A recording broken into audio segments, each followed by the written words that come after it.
Are you a brewhead? I'm a brewhead. Are you a brewhead? I'm a brewhead. Y'all are brewheads? Yeah, we brewheads. So pour a glass of craft beer, we can do this. Yeah.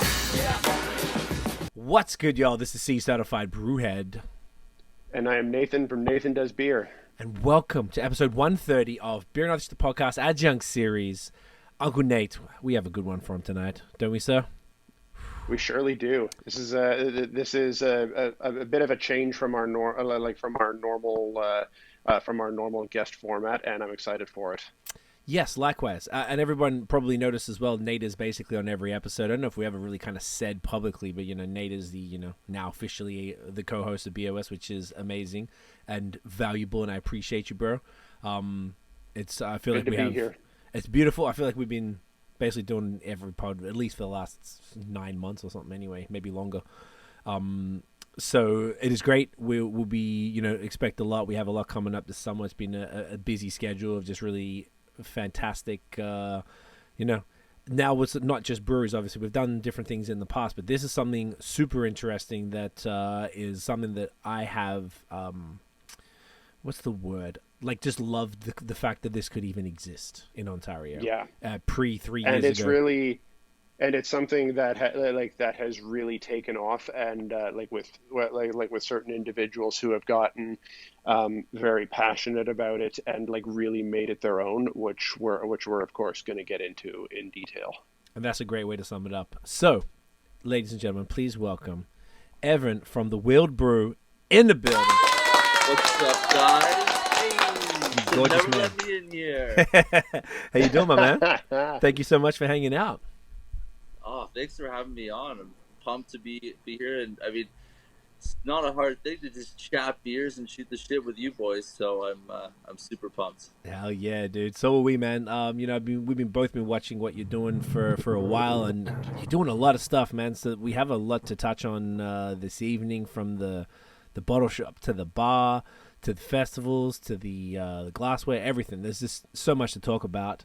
And you have personally hand-curated some of the finest beers in this glorious province for the three of us tonight. And tell us about the beer that's going to kick it all off, my man.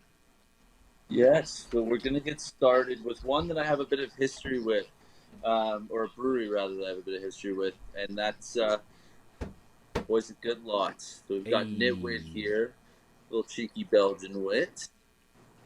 Some a little different. I can't say I drink a lot of Belgian wits these days, so it's always interesting to try some a little off the typical, what do you want to call it? The Haze train and such.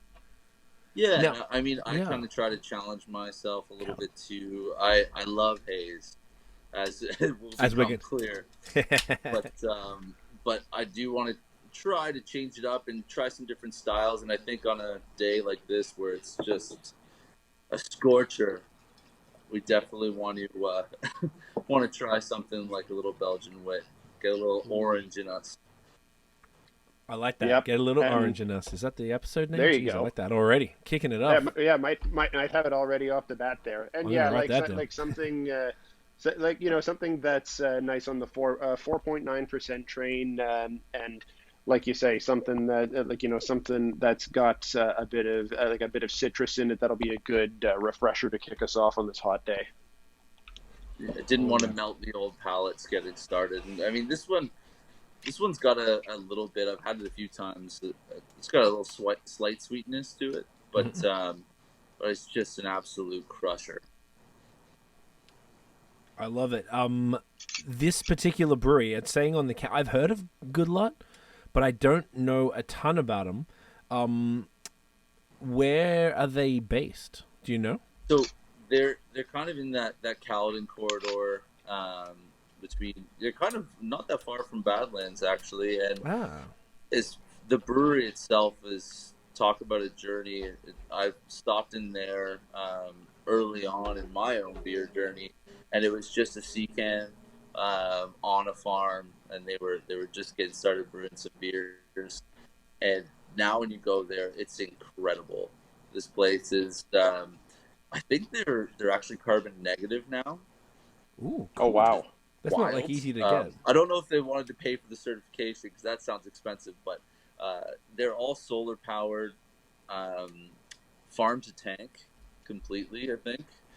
And it's just the tap yard they built, 2 different stages. It's a great operation, and everything that comes from there that we get in the tap room is fresh as all hell.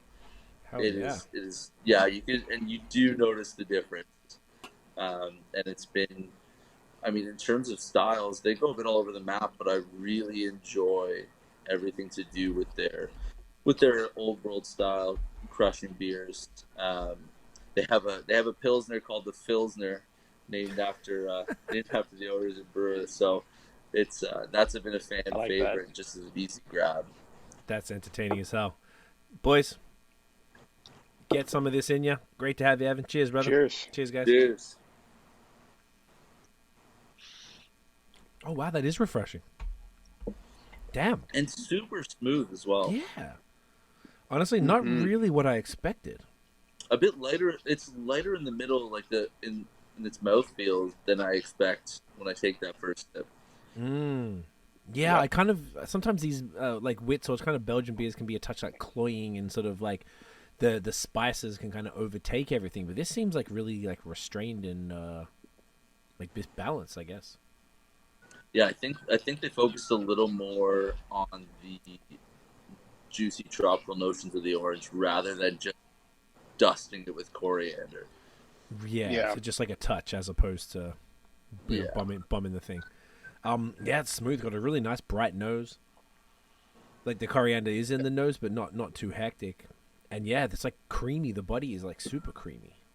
Which is that? It is creamy, but it's also got a good a good frothy carbonation to it too. So like you're saying, it's like, and that helps to make it less of a cloying feel, I find, anyways. That helps to lighten up the palate. Also noticing too, you're talking about fresh as all hell. Like, we're recording right now on June 1st, and this was canned May 19th. So that's quite fresh. Yeah. Yeah, we just re-upped on this one for the tap room because, it was it went pretty quick when we had that hot spell there, and now we're back into it. So interesting. Yep. So this style then, like a style like a wit, which was back in the day, I drank this stuff all the time. Like Belgians were my jam for years, and I guess same as kind of all of us as time goes on. You maybe lean more into the trendy stuff or whatever. The fact that this is super popular. I like that. That's pretty cool. So what's the deal? Like, people are just about that wit life? Is it like... Yeah, I think as opposed to some of the other Belgian styles, I think this one's a bit more accessible. And we kind of push our customers a little bit in the sense that a lot of them that are coming in, they're used to coming to an environment, maybe at another bar that has a limited craft selection. And our big thing with anyone coming in is just to ask them, like, have an open mind. Like, let's try a few things. It's not necessarily, you don't have to commit to a full pint of something that you hate, but let's have a little fun with it. Let's have a slight bit of a taste of a few things and kind of explore the palate a little bit more. And I do think educationally, when you look at Belgian wit, like the amount of people that don't even know, wit, wheat, like they just, I love wheat beers. And I'm like, would you like a Belgian wit? They're like, what's that? What's going on there? It's a lot to keep up with, I guess, for like the maybe more casual beer drinker. Absolutely.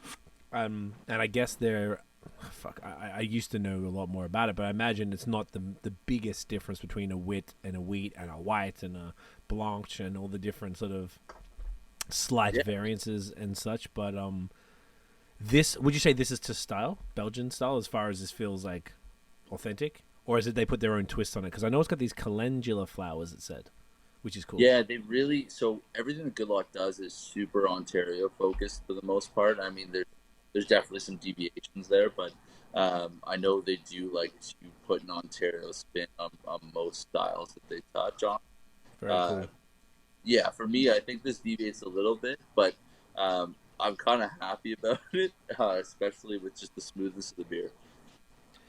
The smoothness is kind of like tripping me out a little bit. Like, it's weird because in a good way weird.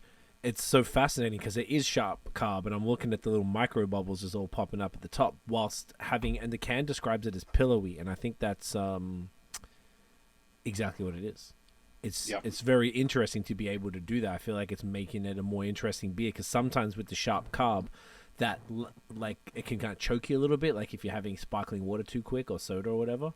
Yeah. But this is not doing that. It's delivering the sharp carb with a smoother body to allow it to not really like choke you on the bad boys. It trips me out a bit, I think, because I'm used to that whenever we talk about, you know, pillowy, silky mouthfeel.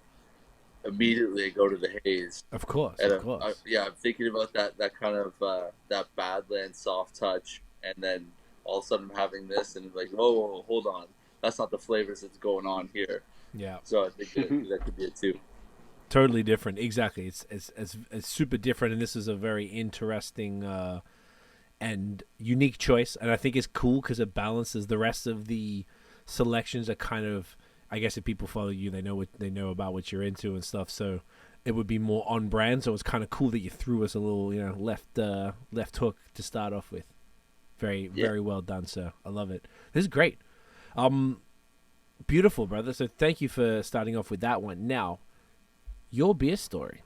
Let's get into how you personally got into beer and how that led to the bar and the shop and everything. Yeah, so it's a bit of a long story, but I guess we've got time. We got time, my man. Yeah, so I guess earlier on, I did my time. I did my Miller time way back in the day. You know, cheap university, late high school. You know, but I was living in London, England for a while, and traveling all over. And funnily enough, and they're a big brand now, but at the time, BrewDog was just getting off the ground. And I knew nothing about craft beer, let's be honest, but I was kind of submerged in a brand new environment. And me and a couple mates went out on Camden High Street and just happened upon this bar that was, you know, the branding of BrewDog is, they're a bit controversial now, but at the time it was just so appealing. It's so different from everything else and every other kind of English pub on the street that we dove in, and I had whatever variation of punk IPA was brewing then, and it, you know, after having just regular lagers, it was it just changed life, I guess. I could actually say that now. Yeah, it changed life as we know it for me now. So, and that was kind of the first loose experience with that, and you know, I think on and off after that until 2013. That was 2011 at the time. 2013, I was working a festival for an agency in Gananoque, Ontario. I know what you're talking about. That weekend, they opened. I think their only beer was Naughty Otter, which is now, I think, an LCBO staple. And I had no idea it was happening, but me and the lads went in for a couple, and I think, whereas the other one was just, you know, going to BrewDog, the style of the IPA that I hadn't experienced before, that was like, whoa, what's happening? Going to Gananoque Brewing, it was more where I fell in love with people, because it was the brewery's opening day, and the excitement, how busy it was, getting to chat with kind of the owners and just the people that were just equally as excited and super passionate. I think right there something clicked a little bit, and kind of craft beer definitely was cemented in me from that point, and I kind of started devouring it. I mean, at the time, as we get 2014, Bellwoods is kind of, you know, go down and see some friends in Toronto. Bellwoods was definitely pioneering some shit down there, as well as Great Lakes. So I started diving into those, and then I kind of went on a career-wise. I took sport management in school. So as you can clearly see, I'm not a sports agent or general manager of the Toronto Maple Leafs, thank God. But I own a bar and an events business. So I left there and starting to work in the marketing and ad agency world, which I think, looking back at it now and kind of our branding, our story of what we do, that was kind of super instrumental in kind of educational in terms of marketing and working with corporate brands, and I've deviated from that a lot now. But when I was working at the agency, I happened to work with quite a few larger alcohol brands, and do some activations for them as they entered the North American market, and some wine brands. So I kind of started getting those little connections in the alcohol industry, and from there I worked. I just kept working away, working myself up the ladder, coming home, drinking my beers, and then one day I decided I just wanted to take a week off, and I went back to where it all started in England. I have a ton of family over there, and we happened to go to Borough Market, and I saw a black cab. I swear this story is going somewhere, guys. I saw a black cab, and the top was welded out, and they had a coffee tower in there. And I thought, you know what, this is so rad. Like, they don't have a brick and mortar at the time. You know, I'm kind of scraping away with money, and I was like, but they can still do some cool, rad stuff. Coffee wasn't my jam, but beer was, and so the dots started connecting. And I came back and I started looking for a truck. And at the time, I didn't know what the purpose was. It just, you know, let's see what I can make beer in a vehicle happen. Which, when you first say that out loud, you're thinking sirens are about to happen. But but no, at the time, I wanted to put beer taps in old vehicles and do private events and weddings. So dope. I found my first truck, and I mean, we get asked all the time, you know, why is this place called the Wheeled Brew, like the bar specifically? And it's because of the trucks. That's the kind of parent company of the whole thing. So I got a 1944. Made my dad cry when I drilled into the side of it. Put beer taps in there, and I mean, from there we started doing tons of weddings and corporate events. But the craft beer connection kind of comes in when we start working with certain venues, and we see, you know, the bride and groom, their choice of beer in the premium side of things, Heineken, Stella, that's it. And I mean, at the end of the day, those beers, they hit mad consistency worldwide. There's lots of great things you can say about them, but that's not the selection that kind of screams, hey, I'm supporting local, I'm getting hyper fresh products, getting different styles, and giving my guests an experience. So I just started like reaching out, cold emailing all the craft breweries I could find, just seeing if, you know, hey, this is my cool, crazy idea. Would you guys, you know, be open to having a few kegs available that we can purchase to serve people at these weddings? And some, you know, some breweries were like, what? What is this? Like, what are you doing? And some, specifically like Goodlot, were like, this is sick. Like, let's get some beer on this truck. And we found a lot of joy with those smaller craft breweries that were just really starting out, and getting going. And from there, I just, law of attraction, just as soon as people saw, you know, Goodlot's on the truck, oh, we know Goodlot, and Phil was talking to other breweries, and they started reaching out, and we did more and more. And I guess this brings us like a few years ahead to 2019, and I was sitting around a bonfire, and I can remember the second I said it. I was a few hazies deep, and like, wouldn't it be cool if, you know, we had a spot for, you know, our clients to come try these craft beers, and we can take them through a guided tasting? And then my buddy goes, what if it was a bar, not just for your clients? I was like, that sounds a bit cheersy right now. And then I woke up and I couldn't get it out of my head. And then, as I think you guys alluded to in the intro, you know, we were kind of given a blessing through a horrible time, which is the pandemic, and this window of opportunity opened up, and all of a sudden, a bottle shop becomes a thing. And I mean, I'm sure you guys have been to them, and I've been able to go to a few of those bottle shops down in the States and just have your mind blown at how much beer could be in one specific place from different styles, brands, spots. It's super cool.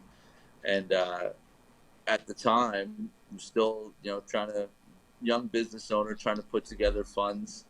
I found I was looking for a market, and Barrie, everyone was like, "Oh, that's a Molson town." They got a couple of craft breweries, but they're just kind of getting there. And so I was like, you know what? I'll start small.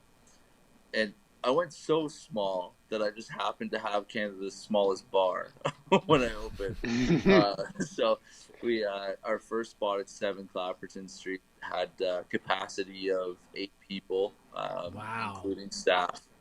And it turned out to be just the absolute best decision we could have made, because the amount of people that stumbled upon it, we could have one-on-one conversations, and the space was so tight.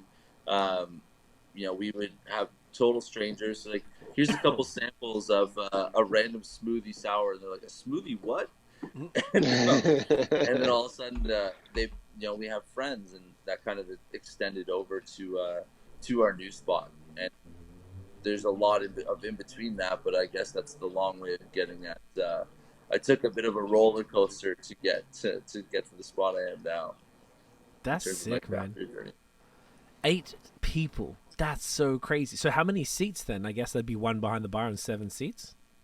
Yeah, we had a little bench at the front. Wow. And I'm sure we had at the start, there might have been a time or two where there was more than 7 in there, but it was just fun, and it was just a great way to build that foundational community, for sure. Yeah. Okay. So how long did you have the small bar until it went to the next larger space? A year. It took a year. Okay. And what caused you to? Was it just more like, hey, this is fun, but we want to do more? Yeah, I think there was definitely.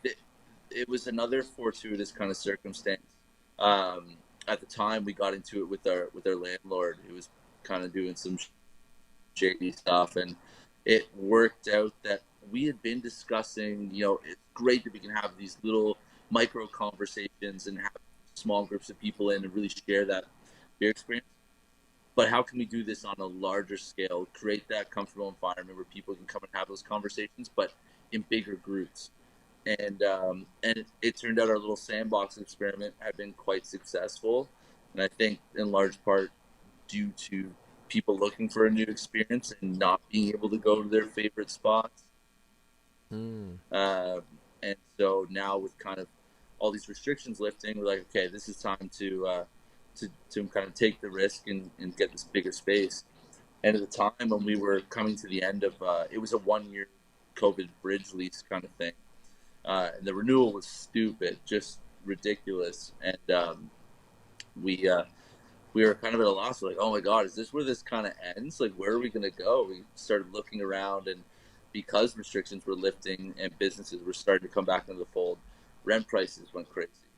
So just so happened, a spot that was not for rent, that was an old fine dining restaurant, the owners were kind of keeping it to do retail pop-ups and stuff. It's like this beautiful, like pre-World War I stable. Like, it literally used to have horses in it. That's it. Yeah, I'm not sure what the foundation's like under there, but it seems pretty solid for where we stand. Hey, have them horses up.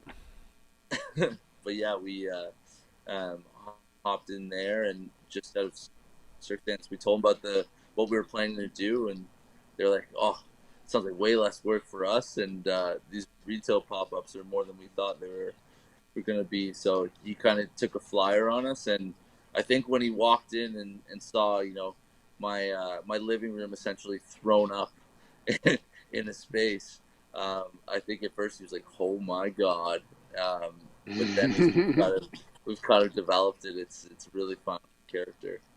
That's dope, man. In the small space, then, did you have the to-go fridge, or was it just the bar? It was a to-go fridge, but in a weird way, we had the fridges almost in the back.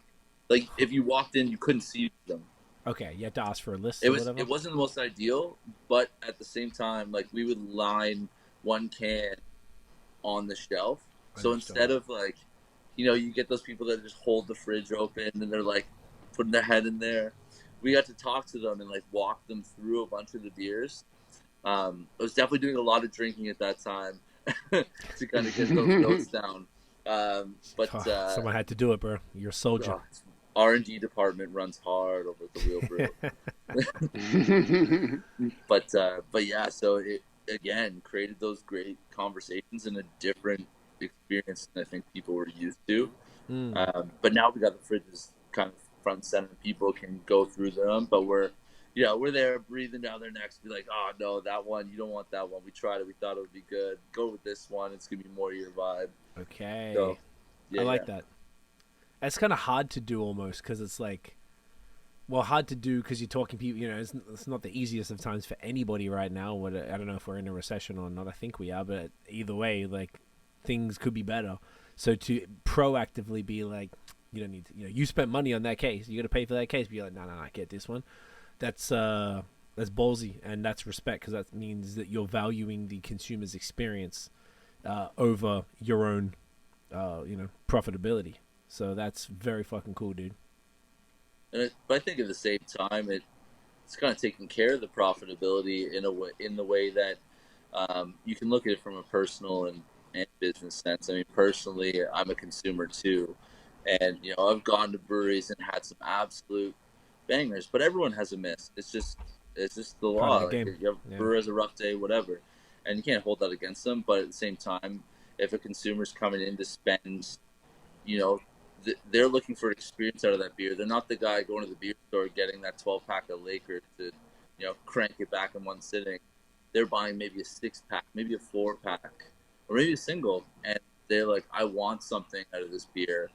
And, from us talking to them, if they get that through changing to another style, they're going to come back again. And that's kind of our philosophy with it. And that brings me back to other spots. And when they're like, hey, you know what, this batch didn't fire up the way we wanted it to, and you should try this. And I've been chatting with folks in the industry. There's some super honest folks that are just really awesome. That we celebrate all their successful beers and the hype hits, but also we're there. You know what, we'll let that one pass because we know you've got better in you.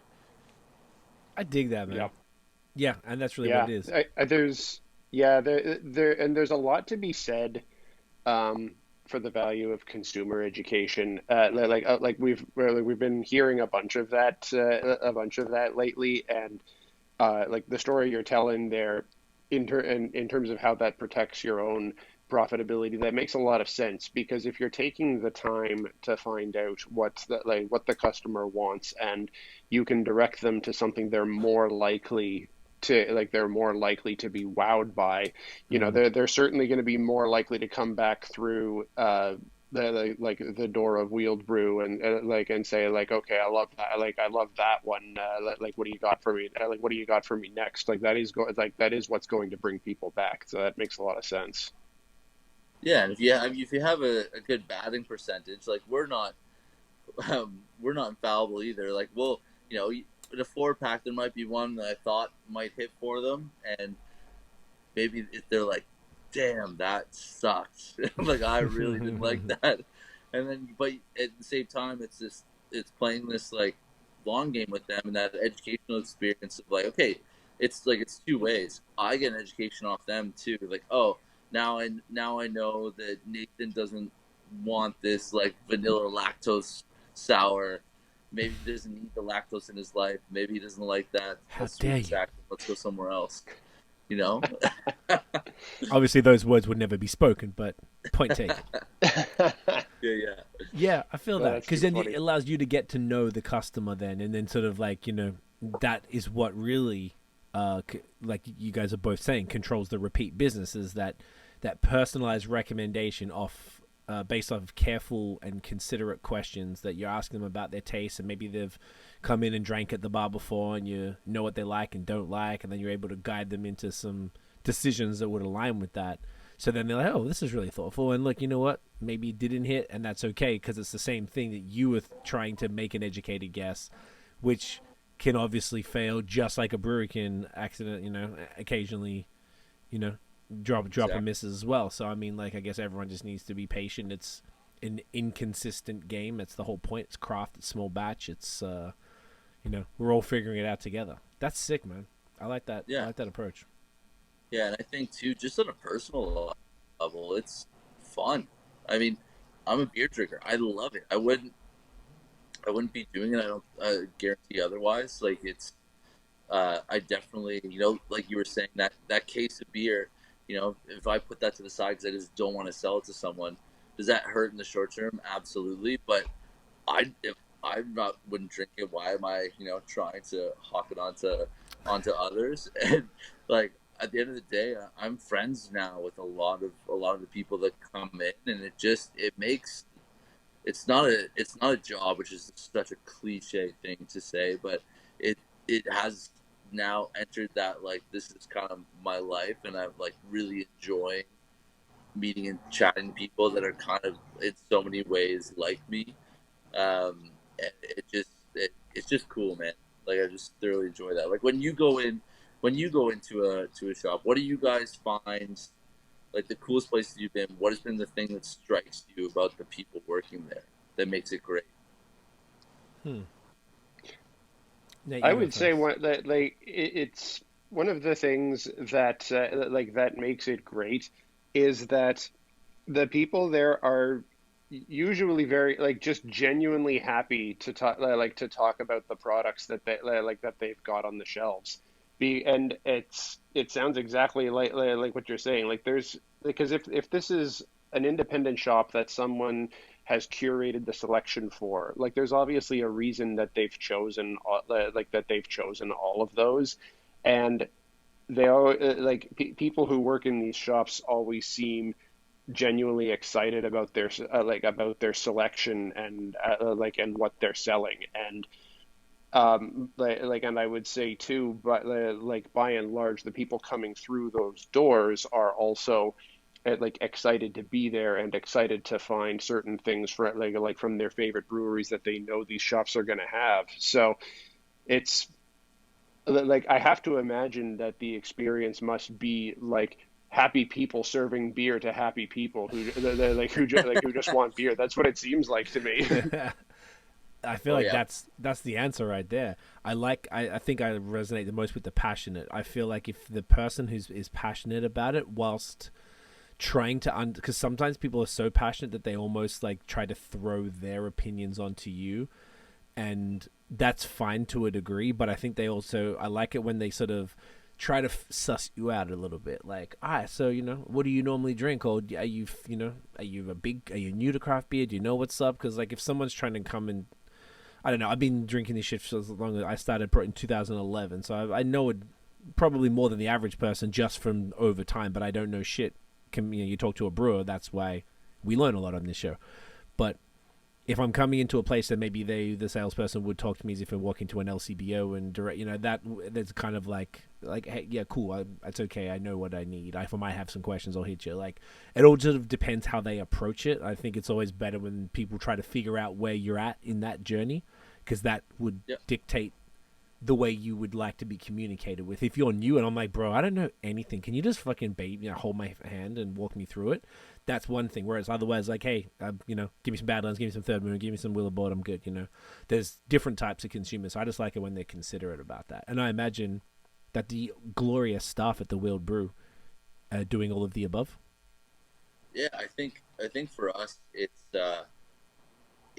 we wanted that at the start because we were in a market that we felt had a lot of people that were newer to the craft beer. They were at the start of that journey, but it all comes down to when someone's walking in and just asking the better questions. And I think the other thing that we're not we don't shy away from is there's people that walk into our shop that are very knowledgeable about craft beer. like way more so than I am, and they're at a different space in that journey, and have been drinking it longer. And there's something to be said for stopping and learning a bit from your own customer. Like there's just I think some people shy away from it because they want to feel like they're the smart one in the room. But I think the smartest thing to do is to actually sometimes ask these people about what they're up to, their journey. Like even some of the homebrewers that I've talked to that are have been doing it for such a long time, and just chatting about what they're getting out of a certain beer, or even silly things like their thoughts on this latest like batch of Nelson, like whatever, like kind of that kind of conversation. I think we have to also know, like you're saying, talk to people at the level they want to be communicated with, because it can be for some an annoyance if oh, you should have this beer with it. You already know exactly what you're walking through the door from. And I mean, a lot of people are great at communicating that, but it does come down to asking those better questions when you're walking through the door. I really think that's what it comes down to for sure. Like, it's all about the questions are everything. I used to work in like sales back in the day, and really everything about that is questions and really getting to know what people are after. And in something so personal as craft beer, as far as the tastes, it's the only way to get to the bottom of it. I was trying to come up with a fun segue. Like, speaking of questions, do we know what beer? How about speaking of taste? Yeah, there we go. Thank you. Let's taste the next one. I was trying there. So this is a fun start, and this next one was a nice little bonus. The way that all of this came together was super cool. Yeah, man. Tell us what this one's all about, and how the fun stuff that happened today with this. Yeah, so maybe I'll show it off here first. So we got Fogorig Brewing out of Campbellford, Ontario, and we got Unicorn Country. So it's a New England style IPA. But kind of how this all came about, I have family out in that area, and it was kind of one of those, as you know, when you find a new brewery, it's like, ooh, I didn't see that coming. Where are you guys? And then love it. Headed over there, and it's just a gorgeous spot, old kind of mill house, just this huge like rolling landscape, and then I just saw the this guy Matthew in there, who is a brewer that used to work with Collective Arts and Reverenced Beer Works, and he's in there now, head brewer. And I was like, oh shit, what's cracking, man? And he's kind of telling me about what they got going on, and I just immediately, one of the cool things that we get super excited about is finding a new brewery that A, has a couple like good styles to start that people get excited about, but B, is just eager to learn and work with others. So I think within a few months of opening, they were already doing a collab series in town. Matthew was up in Montreal grabbing haze from Messerem and Dubai, nice. and just kind of researching that. And I just think it's kind of like, I was seeing stories and be like, what is that in the sight glass? And just see, like, what are you excited about? We know the hype haze boys of Ontario, but when you see something new and you're like, that looks delightful, what do you got going on there? And talking to him, it kind of came up. He was working on this beer with a little bit of T90 Topaz pellets and some Galaxy Spectrum. So that was pretty cool. See some liquid hop product going into that bad boy. Hell yeah! And this is gonna be the first time I'm trying this as well, because it just dropped. I believe they canned this yesterday. It says 25th of May on the bottom here, so it's only a few days ago, though. Yeah. Well, maybe he labeled it yesterday then, because he was stressing hard. but yeah, so I was like, I can imagine. If we can get this over to the boys, it's always fun to try new brews together from new spots.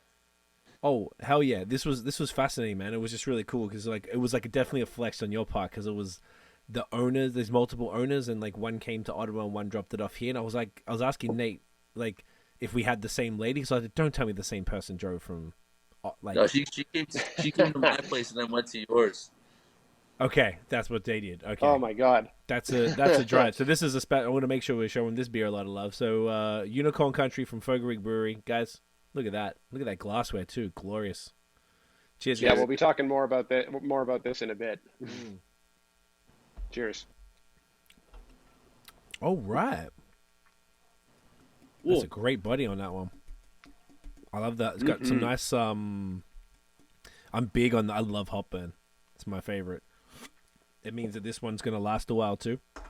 So that. Yeah, I think this one with a little condition in the can is gonna level out nice. Oh yeah. Okay, so this is Topaz, you said. Yeah. And I think this is from the initial conversation because I don't know if they changed anything up, but I know I was talking to Matthew originally. That's what he was using, Topaz T90 and then Galaxy Spectrum. So he's trying out some of that liquid hop product. Okay. Yeah, because I mean, there's almost like a little bit of resinous action at the end for me, anyway. Yeah. But yeah, Topaz isn't one that I come across like too often. No, that's not one. Yeah, that's not one here. Hear too much about.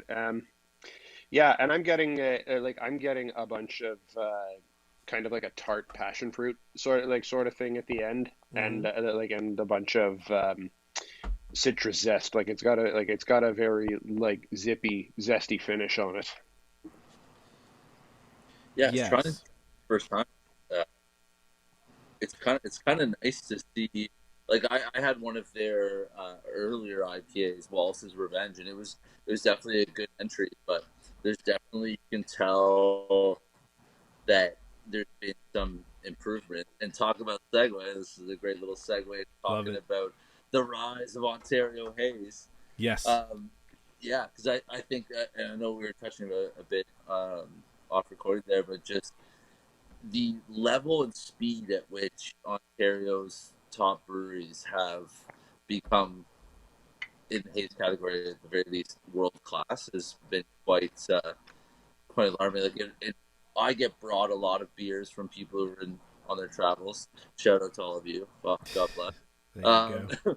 But yeah, I know we were saying, like, it's alarming now if you compare, Badlands beer or some Third Moon's best, like, against the best anywhere else. It's like, whoa, they're either beating them or they're right there. Which is crazy. I could not agree more. And like you said, we were chatting about this off air, and we thought, well, let's just keep it to the pod because you get a bit excited when we're chatting off air, and we're like, this is some gold.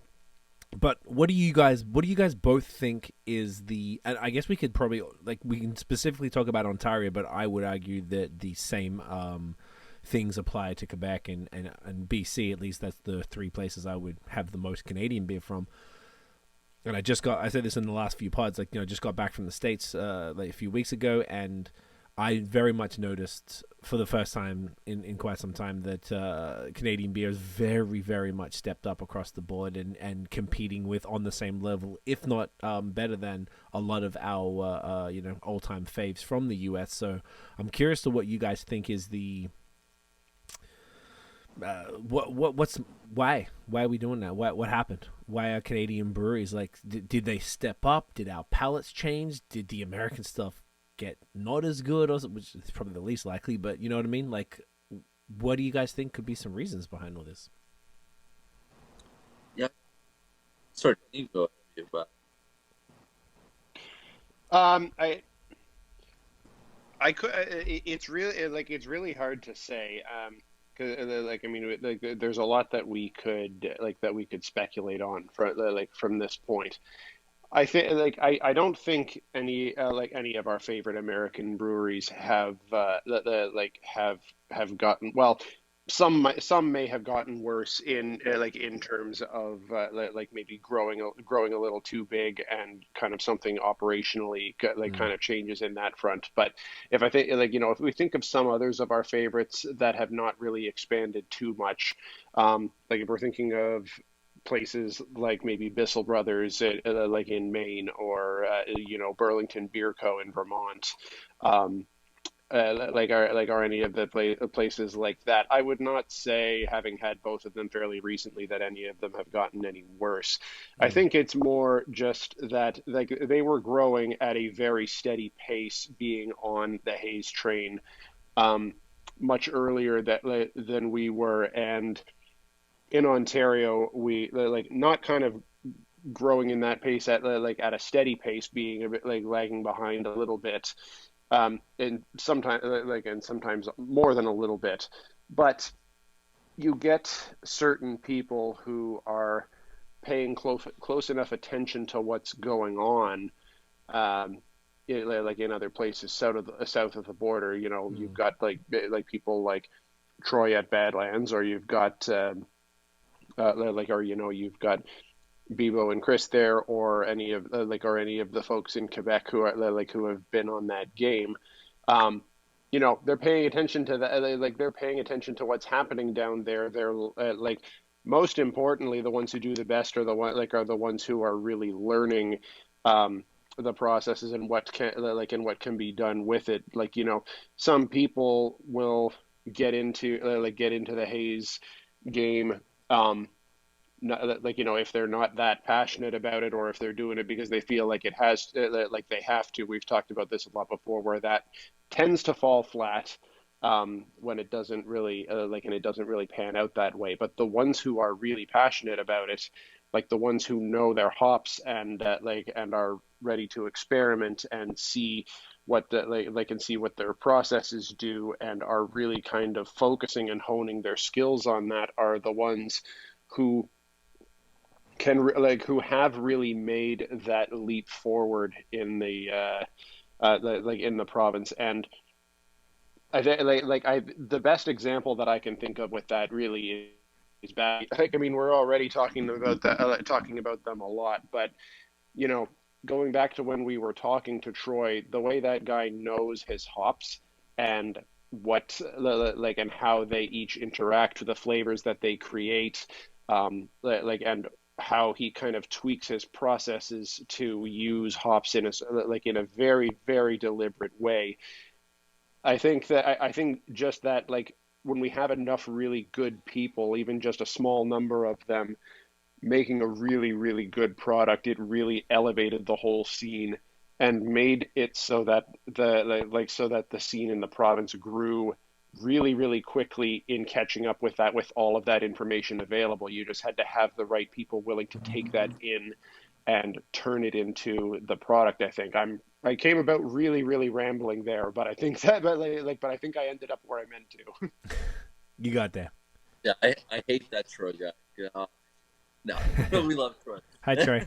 But it's actually, speaking of Troy, he came up for a bit of a tap takeover at our place, and just going on, obviously, like you were mentioning, like his knowledge of hops is wild, but also just he mentioned, we asked him a bit about his start, and he was back in those days where trolling around in forums was what you did to learn some stuff, and some of the people that he was in forums with, learning about home brewing and brewing.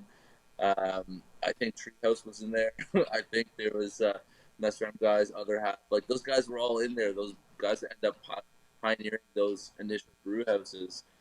And you look at that now, and obviously that means Troy has a solid foundation. But even if you're just jumping back to the beer we're drinking now, Fogorig, Matthew's been at Collective Arts. He's been at Reverence, who obviously were known at the time for their barrel program. And I'm sure he learned quite a bit at Collective as well, just about different styles. So that knowledge build up over time, I think, is going to be invaluable in continuing this rise that we're seeing.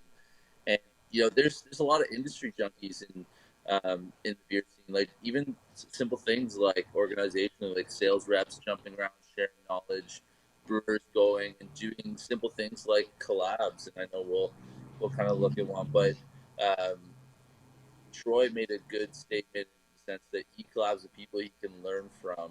And I think that's where literally the knowledge sharing And yeah, I'm sure the brewers have a couple beers and have some fun in that brew house when they're visiting. But I know I know for a fact they're sharing techniques, and these guys travel too when they can and go down and visit different breweries and learn some different stuff. Even just Third Moon's latest anniversary release with I think was it Fifth Frame? Yes, the Hot Lies meeting.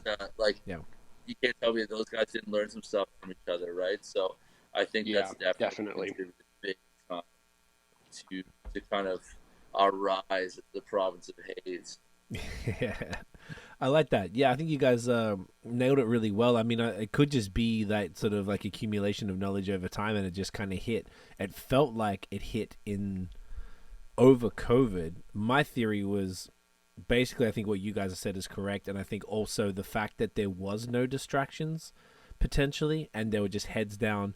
No one had anywhere to go, so let's just tweak our shit. And maybe they had some ideas. Yeah, you know, and like I imagine all of the accumulated knowledge share. Maybe people started talking more digitally, whether it's emails or jumping on Zooms or whatever, sharing all that information. They just sort of tweaked and tweaked and tweaked, and you've got like I mean this in the best way, like crazy people like Troy or Bebo who were just fucking animals with their like how minute these little tweaks must be for their beers to be this insane.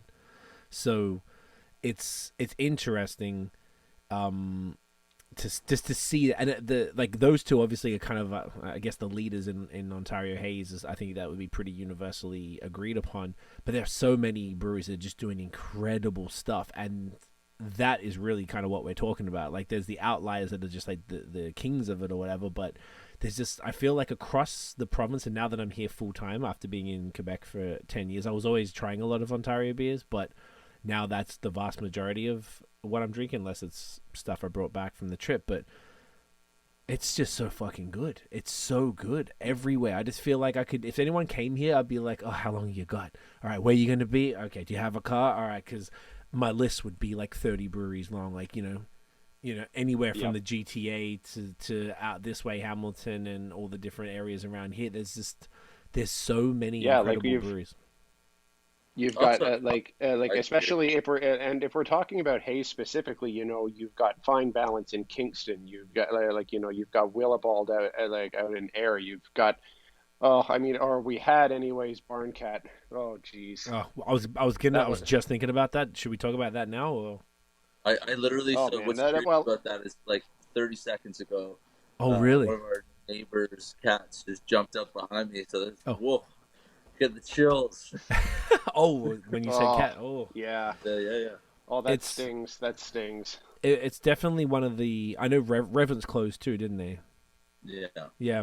So Barncat, people didn't know. Today's Thursday. We're recording this. I think it was on Tuesday. Barncat just posted with no warning or context, just saying they're closing permanently at the end of August, which is like hard to. Like Barncat, fuck man, like these we had Jeremy on the pod, and he was saying and that they've Nate, what was the beer? Was it Pulp? Was the first one in Ontario? Or was it? No, it was Eminence. Eminence, like the first hazy IPA in Ontario in April 2016. I know that like September, October 2016 was Juicin' from Sawdust. So. And I think Bronin High Road was a Vermont IPA, and I think that was 2015, but that's not Haze, so it's slightly different. But they're just such an important brewery to Ontario beer for everything, not just Haze, though. I mean, they're barrel-aged. I'm going to go grab a bunch of their barrel-aged stuff and just keep that shit on deck. Yeah, like insane. stockpile your Rat Queen. I've got some in the cellar. Good man. I got a couple, but I'm going to go grab some more. I just want to go see the place. Can you drink on premise at the place, or it's just the takeout? No, like they focus definitely more on takeout. They were doing growler fills, but they did have a tap room. But you know what? Kudos to those guys at the legit, straight up 2-man operation. Always like 2-man operation. Those guys were in there all the time, brewing beer, and I think when I was chatting with them, the tap room, just those extra reps, those extra hours have really added up over time. They definitely are two people that strike me as they just love brewing beer. Like I think if you could just stick them in a room and say, hey, what do you actually want to do? Just brew beer. I don't want to deal with any of the other stuff. I just want to make good beer. I think they would be happy as happy could be. But obviously, new business comes with a lot of other stuff as well. Yeah, I mean, you can't fault them for it. It definitely, like, I had never actually had many reverence beers and never been there, so it didn't hit home as much. It's always sad, of course, because I had heard really good things. But Barncat closing was like, oh, that one hit home a little bit. Like, I still haven't actually been there for it, but now that I'm out here, I have access to their stuff, so I would drink it relatively regularly. Do you know what my theory was? I was at Rorschach yesterday. I was talking with Matty, the owner, and he was saying, we were just talking about that, how fucked up it is. And I was like, I wonder if, and obviously you're probably the best person to talk about this with Evan because of what you do, but you know how, say, like Badlands, the way they release beer is it's essentially the same beers every month but annually. So what he's releasing today, like on Thursday that he's announced today, won't come until June 2024. So like he's able to tweak these recipes, and it's sort of this repetitive thing, but it's so spread out that it's not repetitive.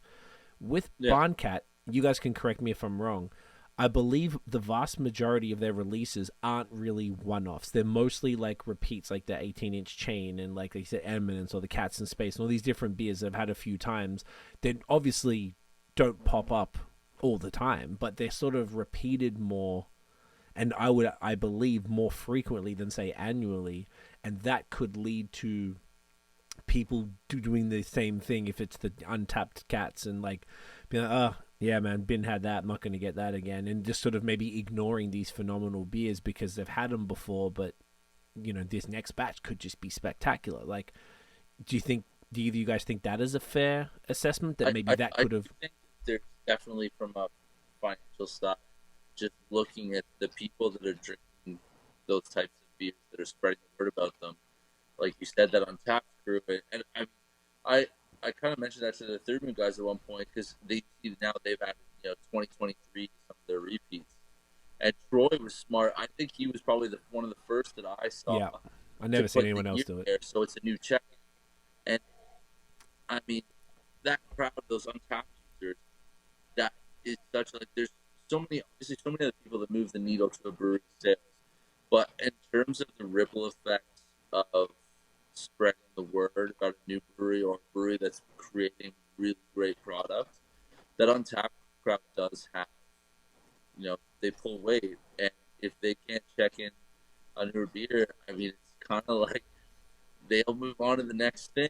And I mean, for us, we definitely, when we opened, we didn't initially have Barncat.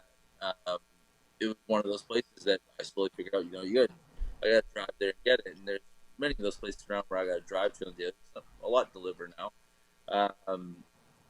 But it was kind of like, as soon as I went in there, I was like, damn, this is a smaller operation. I could see why,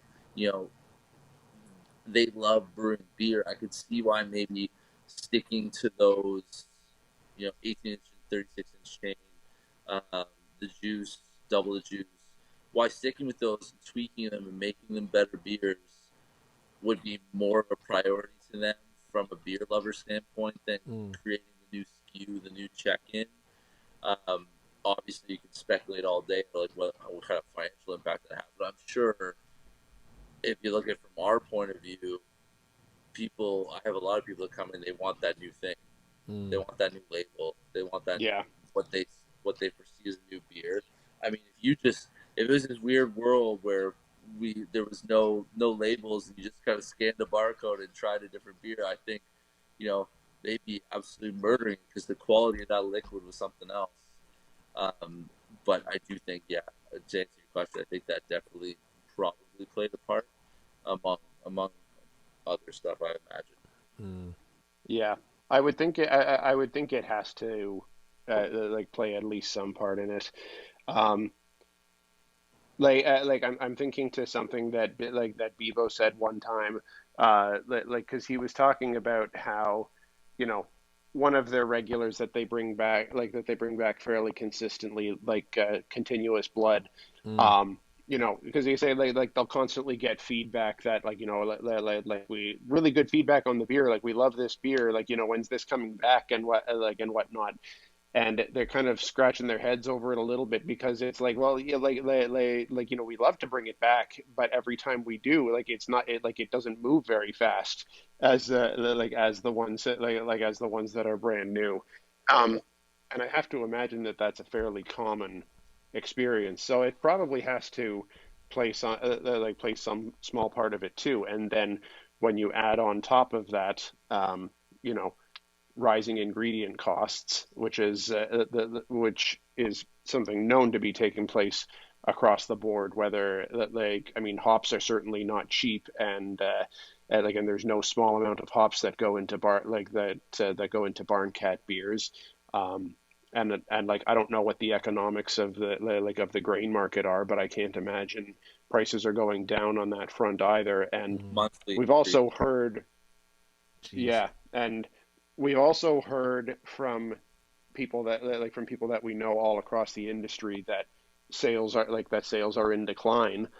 And you know, when you add all of those things together, it's not hard to see how that could lead to it getting untenable for for some of our favorite places. And as you say, Evan, with that with an operation as small as it is, and with the focus on on what they have, it's not hard to see that those factors could add up to it becoming untenable for them, unfortunately. Yeah. I think you can see the outpouring of love as well on social from that post. It was literally the amount of messages I got from people, like regulars that come into our bar. Like, yo, did you see this? Was great. I think it's up to almost 300 comments now. I know they were kind of blown away from the love and the kind words they were receiving from everyone, because they were going back and talking about Eminence. Evan, one sec. Can you try plugging in your headphones, because it's cutting out to the point where I don't think I can. I'm worried people might not be able to understand the gems you're dropping. Let's just give it a crack.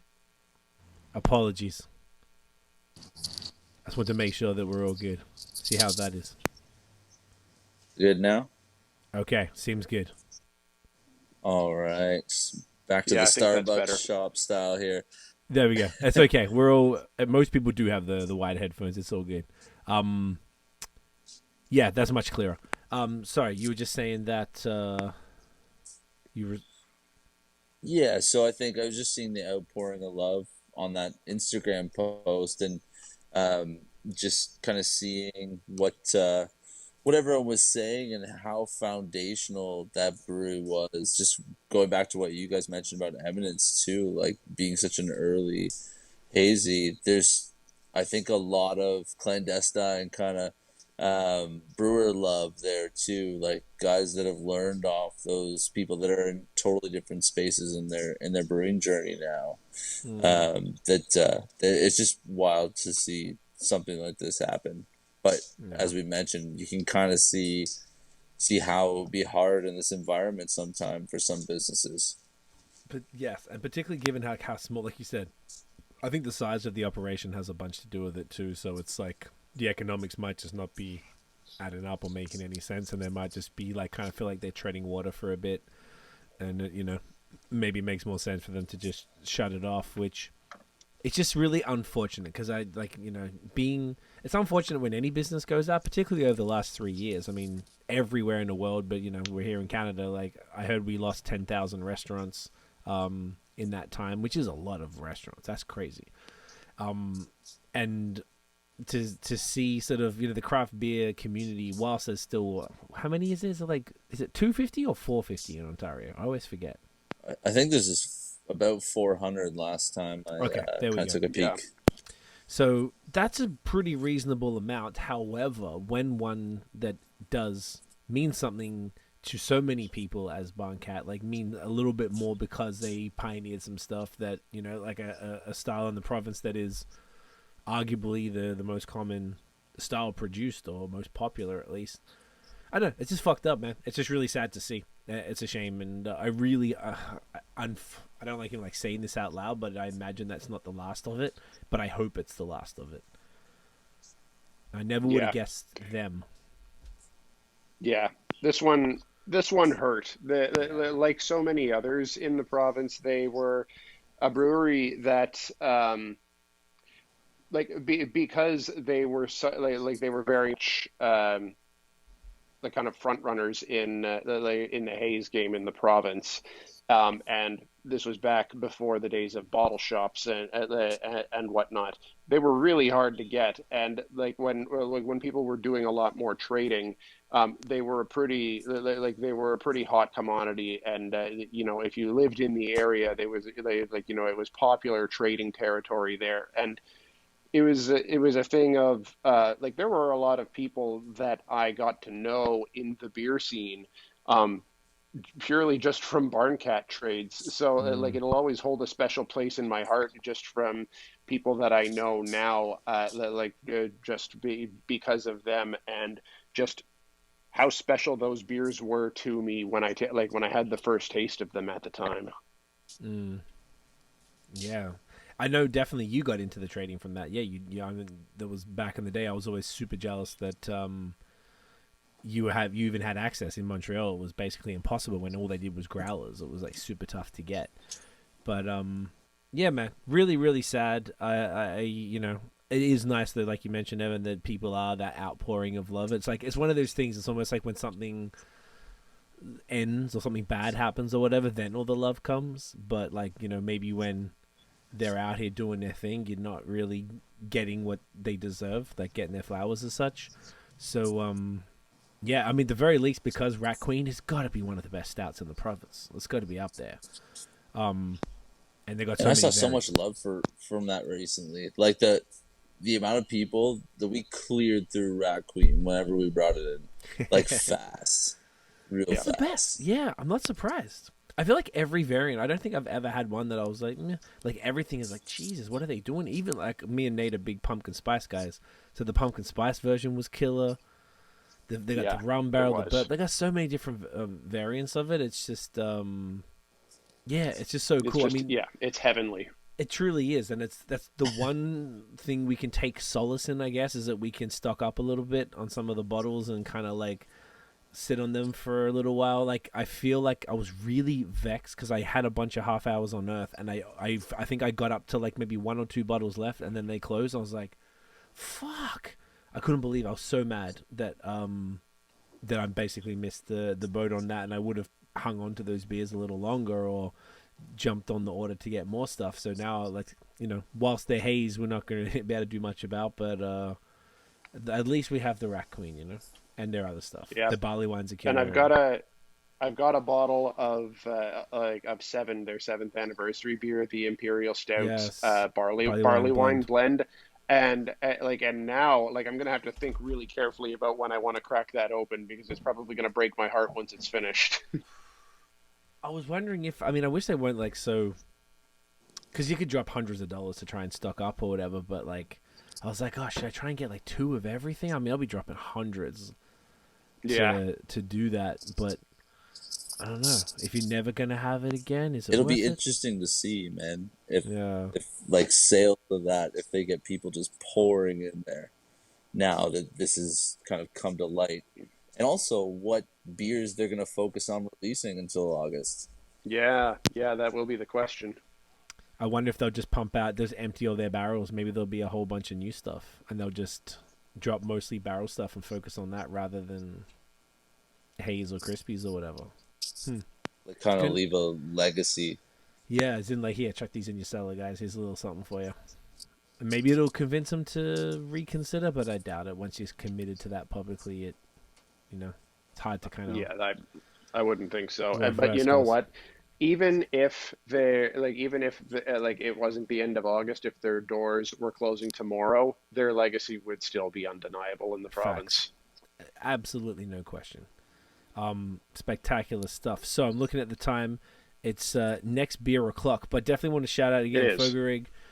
This is very impressive, and I'm excited to try some of the other stuff that they dropped off as well. Like they had some crispies, like you said, the Vienna Lager with Town, and a couple of cool looking sours there. There you go, sours. Yeah. So I love the branding. It's clean.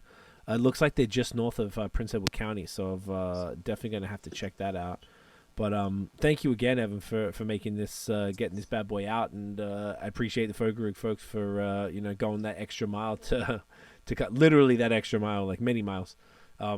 Yeah, to really, make that was happen. that was a really nice surprise today, and like really just kind of like zipped off in two separate directions because I know Campbellford's like really almost halfway between Hamilton and Ottawa, and they hit both of us today within about an hour of each other. It was extraordinarily Absolute impressive. animals.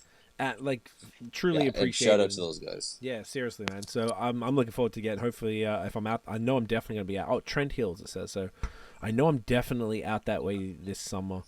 So I'm going to try and swing by then because this was very, very impressive. And Nate and I were saying we'll definitely want to have him on the pod.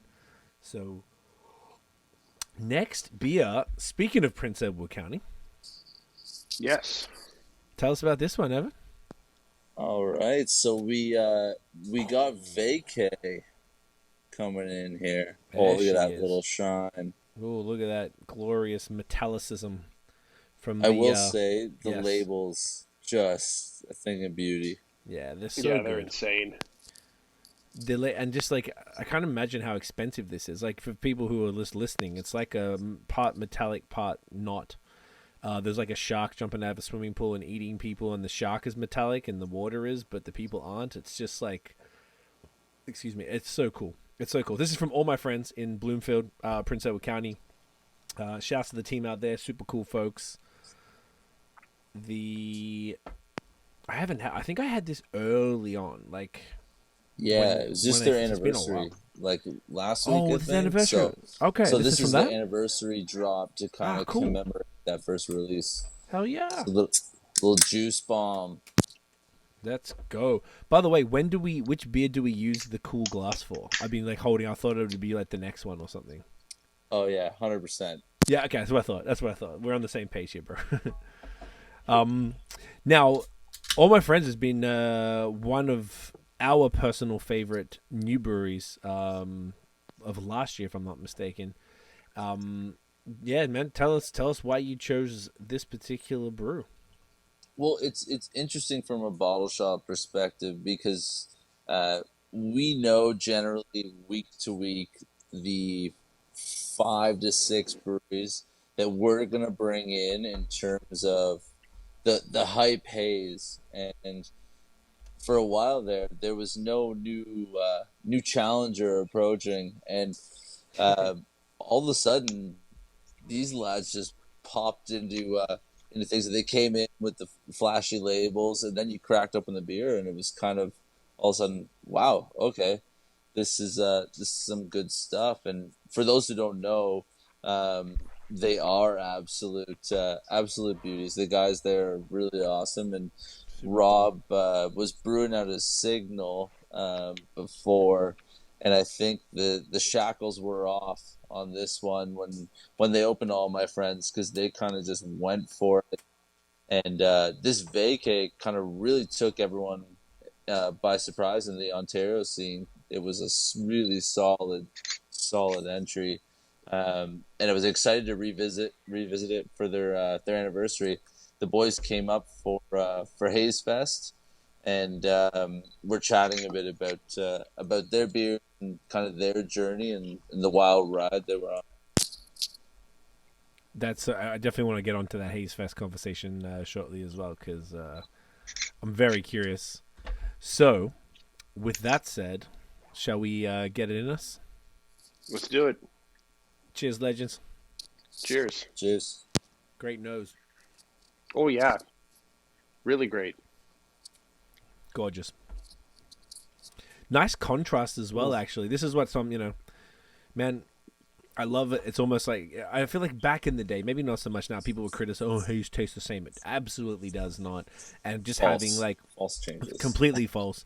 And having the Fogorig right that was more that bright. There wasn't really, like you mentioned, the subtle bit of pine in the back end, but super subtle. It was very like bright and tropical, whereas this has got a bit more of that dank, more citrus forward type of thing going on. Great body, wicked pillowy head. Huge fan of All My Friends. Yeah, absolutely. Yeah, this is great. Yeah, and I think they kind of, in terms of the art, I think they approached the artist. Is it Tyler Spangler or something like that? Anyways, you can find it on the site, but they kind of approached him, being like, "Hey, man, we love your work, and you just throw some stuff together for a beer project." And Ryan over there was telling me a bit more about it, but I guess the long story short is the guy kind of was like, "Hey, I wanted to be involved in a beer project," and kind of just went for it. And That's the sick. labels they've been throwing out, I think from a bottle shop perspective as well, they just catch people's eye. But it's such a beautiful Yeah. thing when the liquid also lines up with the art, because it is something that happens sometimes. Label envy. He opened that and it's like, whoa, what happened here? Yeah. It's when they focus too much on that side and not enough on the other. But these guys were dead, like you said. They've traveled a bunch. They know what they like, and they were really sort of going after a certain thing. And I felt like it's so perfect that they opened in PEC, because that area didn't really have anything like them at all. They're literally, around the corner from Matron, who does much more traditional, straight up and down type of beers, nothing too crazy, which is their intention, like refined beers. Whereas, or fine beer actually, whereas all my friends are that kind of fun, funky, crazy sours and crispies and haze and wicked stouts. That Stella, the milkshake stout, was killer. In the Yeah, that big was beautiful great. black can, the whole can was black, the top, everything. It was so sick. It was just such one of the best looking products. Like, these guys have really, really nailed that, and it isn't cheap to do it, but is it really, it's worth the money? Like you said, you nailed it there, Evan, where like people walk in the store, they're gonna look in that fridge and these little metallic-y beautiful cans are gonna stand out. So it's like it seems like a worthwhile investment on their side. And I think it was one of the reasons, like, I actually had a note down here because it was something I was chatting with one of the guys that came into the bar, how to crack into the high pace game, just kind of off Okay. the blocks. Like, what kind of factors you immediately need. And obviously the beer's the foundation. I mean, if it's not there, you're done from the get-go. And I think craft beer drinkers can be a bit of a fickle bunch, myself included. If you don't have that consistency early on, it's really hard to gain back the initial love. Yeah. And so I think, beer aside, though, what do you guys think? I mean, all my friends definitely nailed a couple factors, but the next brewery coming, what do they need to do to crack into that, the top 4, 5, 6, whatever it is? That's such a good question. Do you want to go first, Nate? Um, I'm gonna try to not ramble as much this time. One so I'll just speak to one factor. One thing that I think is important, particularly when we're talking the hype crowd, is is a bit of predictability. Okay. Consistency in quality of the beer is obviously very important. Like as you were saying, Evan. But if you take that for assumed, I think I think something that plays a very big role is kind of making sure you're staying on people's radar. And this is one of the things that I think, like places that we've mentioned a bunch already, places like Badlands and Third Moon, if you're following their social media, you're going to know what they're releasing each week when it's coming out, and you even know ahead of time, like, okay, like they're doing 3 releases this week. It'll be available on Saturday, and it's a pretty safe bet that it'll be available in the bottle shops within the next week and a few days. So knowing when you can get it, kind of knowing that there's going to be a bit of predictability to it, I think really helps them stay on people's radar. So I think right now in the current consumer climate, that plays a huge role. That's a really good call, because as you were saying that, I was thinking of all of the breweries that fit this mold, and they all have a very strong predictability. Another thing that I think was important, we might have talked about this on the pod before, we probably did, but Third Moon, for example, and this is not everyone's path. I've seen this twice. Once with Quatre Origines in Montreal, and who aren't Hype Haze necessarily, and then Third Moon. They were homebrewers. So Bebo was a homebrewer. He won competitions. He did a beer with Great Lakes, and our good friend Noah Forrest there put me in touch with him early on before Third Moon. So I got to try the beer he did with Great Lakes, which was a haze. That was before Great Lakes were doing any haze, and it wasn't even that hazy, probably because they didn't know how to do it at the time. And they had this homebrewing following. So because he was doing A1 Fire haze homebrews and getting them to people, they had like a garage party. Jim, their employer, their first employee, I believe, along with Chris's sister Melissa, who works there too, but he was holding events for them. I remember I got invited to a couple of them, but we were in Montreal, so we weren't able to make it. But they had these like garage events where they had people over and just try the beer, and they were rallying the craft beer community behind them before they even opened. And then when they opened, they just had this fan base that was plug and play. So even if their branding was shit, they had everybody lined up completely. And I just thought that was phenomenal. And I think the other part, on the flip side of that, you got Badlands. They didn't do shit. They just made quality beer time after time after time, and the word just got around. And when we had Troy on the pod, was it last year, Nate, or the year before? I can't remember. That would have been last year. Okay, thank you. I never remember. I was just getting into them properly, and I was just like, I was almost mad that people didn't talk about them as much, because I was like, what the fuck, this is incredible, this is the best haze in the province, and I didn't think enough people were talking about it, so it's almost just still under the radar, but it's like, if you know, you know. The other thing is marketing, which obviously all my friends do really well. Badlands have their style that works for them. Third Moon obviously have this really unique style that plays into that metal theme and the death and the skulls and shit, and that really works. And I think that's so important. It's this sort of like beautiful mix of things. And if you think of the ones that kind of like, well, I guess if you want to like cut even that, it's all these different factors, but it's the liquid. I think if the liquid has to be good, and like we were just talking, why is Canada so good? I'm going to these breweries that I went to, every brewery that I went to, either knowing nothing about it and someone told me, or knowing about it and being excited. It was one of the two. It was either know jack shit and didn't have any expectations, or go in there with expectations. And it was almost like the ones that I had no expectations for did more for me. And I was like, I didn't know. Someone just said they were good. And I'm like, cool, sure, I'll go. These ones sound good. I'll look them up online. And they blew my fucking mind. Burial in Asheville and Resident Culture, I think, in Charlotte. Those two were easily my favorite of the whole trip. Like, just insane in every style that I had from them.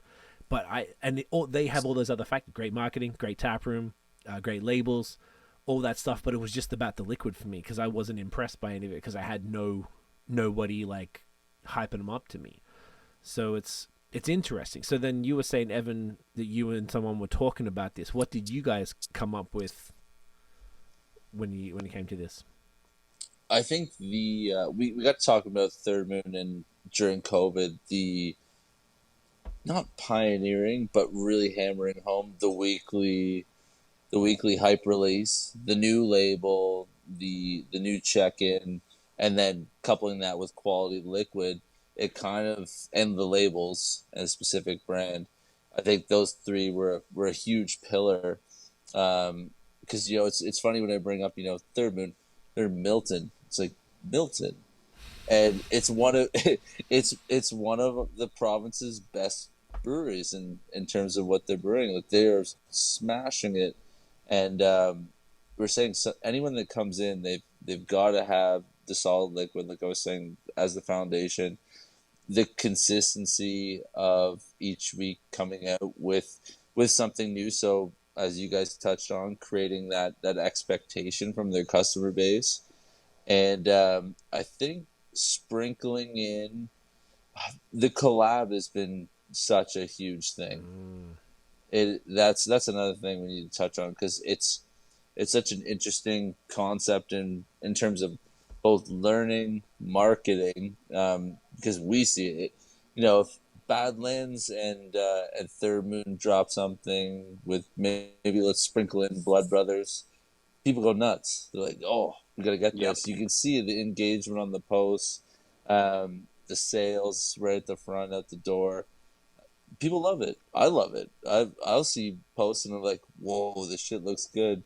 I was even just saying today, Beer Lab, they're having their anniversary, and they just dropped what looks like a dope beer with Third Moon. So I was like, I immediately texted Nick over at Beer Lab. It's like, hey, when are we getting this in the shop? Send this up right away.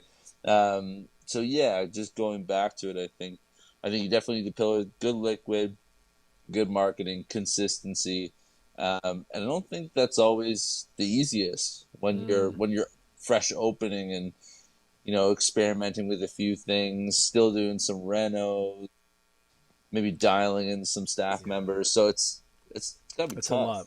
I reckon it's like hearing you say all of that. It kind of felt like more. Sometimes it's like lightning in a bottle type of thing. Like maybe there's a bunch of like ephemeral factors that have just happened. I reckon even all my friends would probably be even bigger if they had done that Third Moon process where they maybe did this homebrew thing for a while and got people hyped off the beer and waiting for them to open. You know what I mean? Like, I feel like that's got to be something. The other thing I think was super cool, and Nate, you mentioned them before, Burlington Beer Co. was the first brewery that I ever saw have the perfect balance between new stuff and flagships. And I think so many breweries have got it right since. Like, this was years ago, before the pandemic, where they had, like, it's complicated being a wizard. It would come back every 3 months or every 4 months or whatever it was. But you knew when it came back, you may be looking forward to it again, as opposed to like, oh, this is here again. You're just ignoring this fantastic beer that they're tweaking and getting better and better. But you're more excited about this one-off recipe that could be good, it could be shit. So like, I like their release schedule, and I feel like Third Moon have kind of figured that out too. Like you mentioned today, actually, you mentioned Continuous Blood. I saw them post that today. That one's back again, and they're labeling the batches now, which is sick, which I like what Badlands are doing. So I think there's a number of factors, and the interesting thing that I've found is that none of them intended to be hype. I don't think any of them are trying to do it. They're just doing what they think is cool and being authentic to them, and I think that's the only way to go about it. Like, if you're trying to be hype, I reckon people will see through it. That goes for anything, though. Like, if you're not trying to be yourself, if you do music or you're doing whatever, content creation, you're doing YouTuber or something like that, whatever it might be, you just got to be authentic. I think, like, people don't have the the bandwidth for bullshit anymore. And if it comes to beer, you're spending, harsh economy. These things aren't cheap. So if you're going to spend money on, you want that to be good. And people, I think, are maybe less likely to take a risk these days. So then they'll probably just the ones that are the most consistent, they'll keep buying them. So then how do you even break through that if people aren't really feeling fucking like, hey, let's try a little something different today, like adventurous or whatever, I find myself, I'm a problem. I think you mentioned it before too. I go and then I'll buy. Right now I'm not buying much because I have so much overflow from the States, but if I do, 9 times out of 10, I'll get Badlands and Third Moon. And then maybe one or two things of something else. But like, I just know doing that, man. Like shortening their, where they might have grabbed 12, because bottle shops, we're sometimes buying a discount, sometimes not, tacking on a couple bucks here and there. So when people are coming in, that 6-pack can get up there in price. And oh yeah, I mean, if putting myself in consumer shoes, I want to play it safe. I know Badlands every week. It's going to be a banger. I'm going to enjoy it.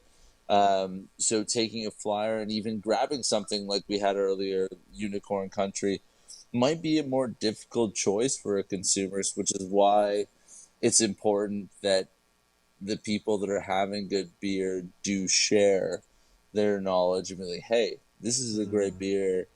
You should probably try it. And I do think it makes it harder for anyone to kind of crack into the upper echelon of the breweries in Ontario, because the economy, man, it's hard. Yeah. It's hard to justify taking a flyer on a brewery that you might not be impressed with the product. Yeah, I know the way I tend to shop in in bottle shops, but maybe you can give us some insight here. What would you say is what's the average, and let's just talk cans, not bottles. Like, what's the average amount that that someone's walking away with? Like, how many cans? I'd say 8, and that's because there are people that come in frequency wise, once a month, but they're grabbing quite a bit. They're stocking up pretty hardcore. Yeah. But I mean, on the day to day, if I was to kind of not skew the numbers with that, most people are walking away with the 6-pack. I mean, we have an urban contingent that they're within close proximity, and they're grabbing a 6-pack, and that's cool for them. They'll last them a few days, and then they'll just come back in. Whereas people that are coming from a distance, they're going for a 2-4. Yeah. They're going maybe more, and that's a big purchase. It is. Yeah, it is. So there's a lot that goes into that, and they want to make the choice that gives them a great experience when they crack that can open. That makes sense.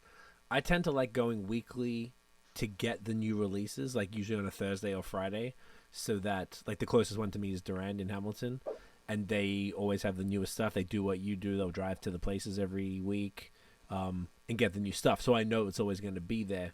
And I feel like that's what the consumer wants, and that's what you're delivering them at the Wheeled Brew up there. And I like that. I don't mind going there once a week, and I might usually buy 4 to 8, probably closer to 8, to be honest, just to make sure that I sort of got all the stuff. But I personally wouldn't want to go for a full month, because then I'll miss out on a whole bunch of things. And then that becomes the FOMO.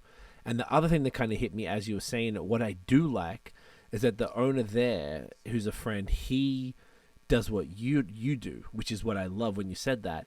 Whereas he'd be like, see this one, don't get that one, get this one. And I think that because if I'm like, all right, cool, man, look, I've got all the Badlands, I got the Third Moon, like I want to get some more. What's fire? What are you loving? Because he, just like you, he would try them all, and I think that's a really important thing. And I like that recommendation. I'm like, okay, I trust you, I'll go for that one.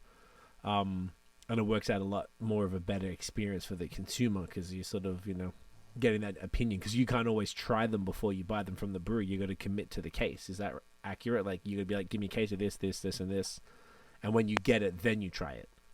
Is that right? Yeah, 100%. I mean, there's caveats to that, like when we're visiting, Third Moon, sometimes Jim opens up a tank and gives me an uncarbonated pour, and I'll be like, oh, that that's gonna be really great in a week or two. And there's caveats to that, but for the most part, it's sight untasted. We're grabbing the case, and it's even myself sometimes. I'm like, ooh, this one, it's a 50-50 whether this one's going to be fantastic or not the greatest, and I got to make a call. And I thinking, kind of reflecting on it, do think of who's brewing that beer.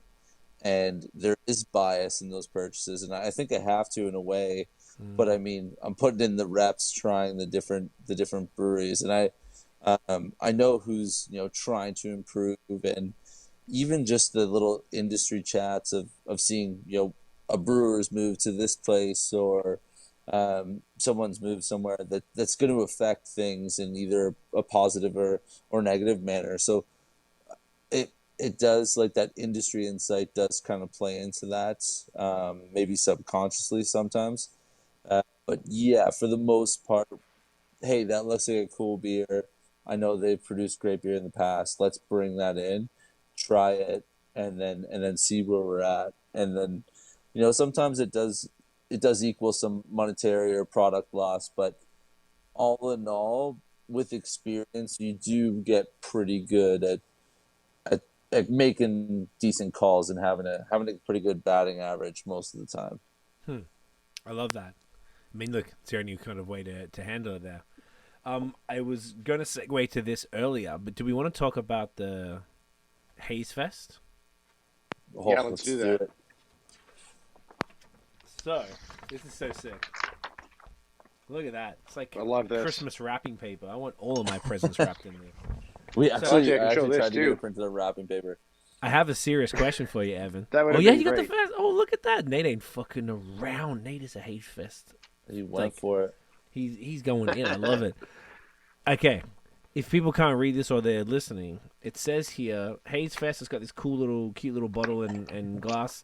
And it says, we strongly dislike lagers in these cute little bubbly writing. when I saw this today, I said to Nate, I was like, surely that's a joke. And he's like, I don't know. I guess we'll find out. Would you be so kind as to tell us what Haze Fest is and then how you actually feel about lagers, if that's the truth? Yeah, so I'll leave people waiting. I'll start with why Haze Fest. That's what I want to say. Look at that.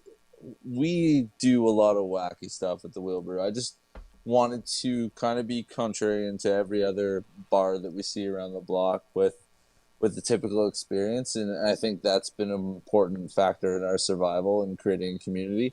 But with the kind of rise of Haze and the accessibility and it becoming kind of the champion for the people's beer style, I just wanted to celebrate it and just do something wacky that I didn't think at the time anyone else was doing.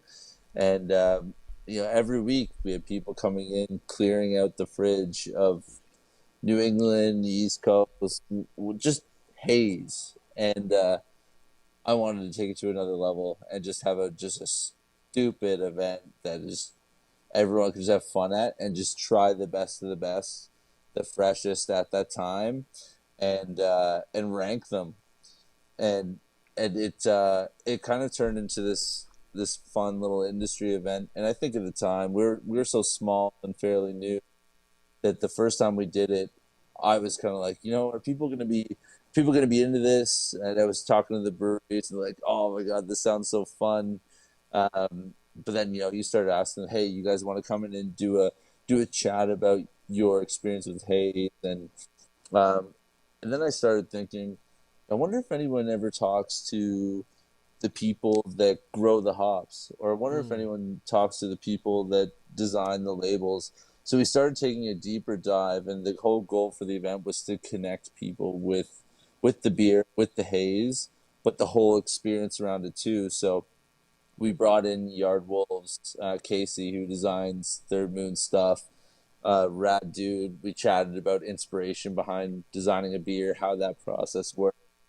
Then we chatted about we chatted with a few different spots.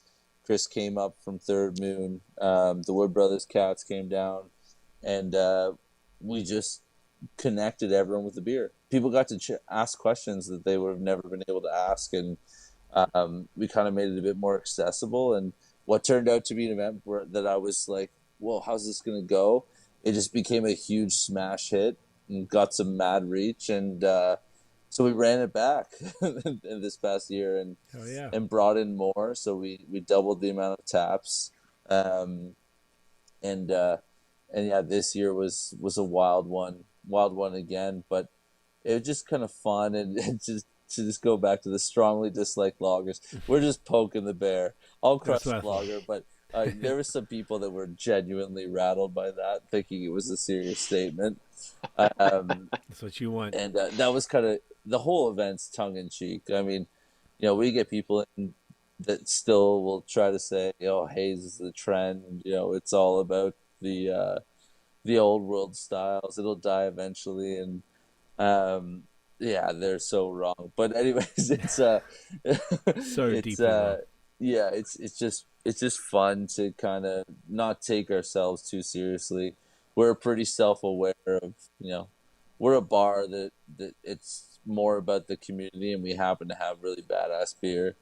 We're not world beaters. We're just having fun, and we wanted to kind of have an event that reflected that, but showcased the best that we believed at the time. Hey man, that's a noble goal. And I love the whole concept. Nate and I are big on everything stupid and fun. We did the Team Lactose thing just to piss people off too, and people got rattled by that back in the day. Not anymore, because no one really cares. Not even we care.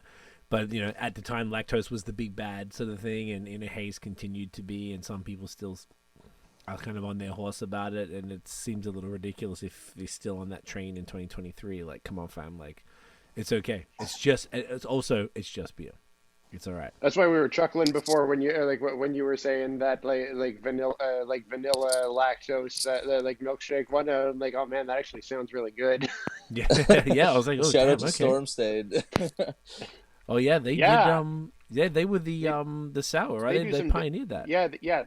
they do some dope lactose with with their Shook series. Yeah, killer. You know what's two dope ones I love is the Trip series from Counterpart and the gelato Fine Balance. Fine Balance. And I just like anytime you get vanilla, lactose, and let's just throw berries in the mix, you get the color, you get the flavor. Sweetness. It doesn't miss for me ever. Gorgeous. Yep. I couldn't agree more. The the lactose thing is always sort of fun. Now I feel like it's just not even really that common anymore, and it's just no one even talks about it anymore. I'm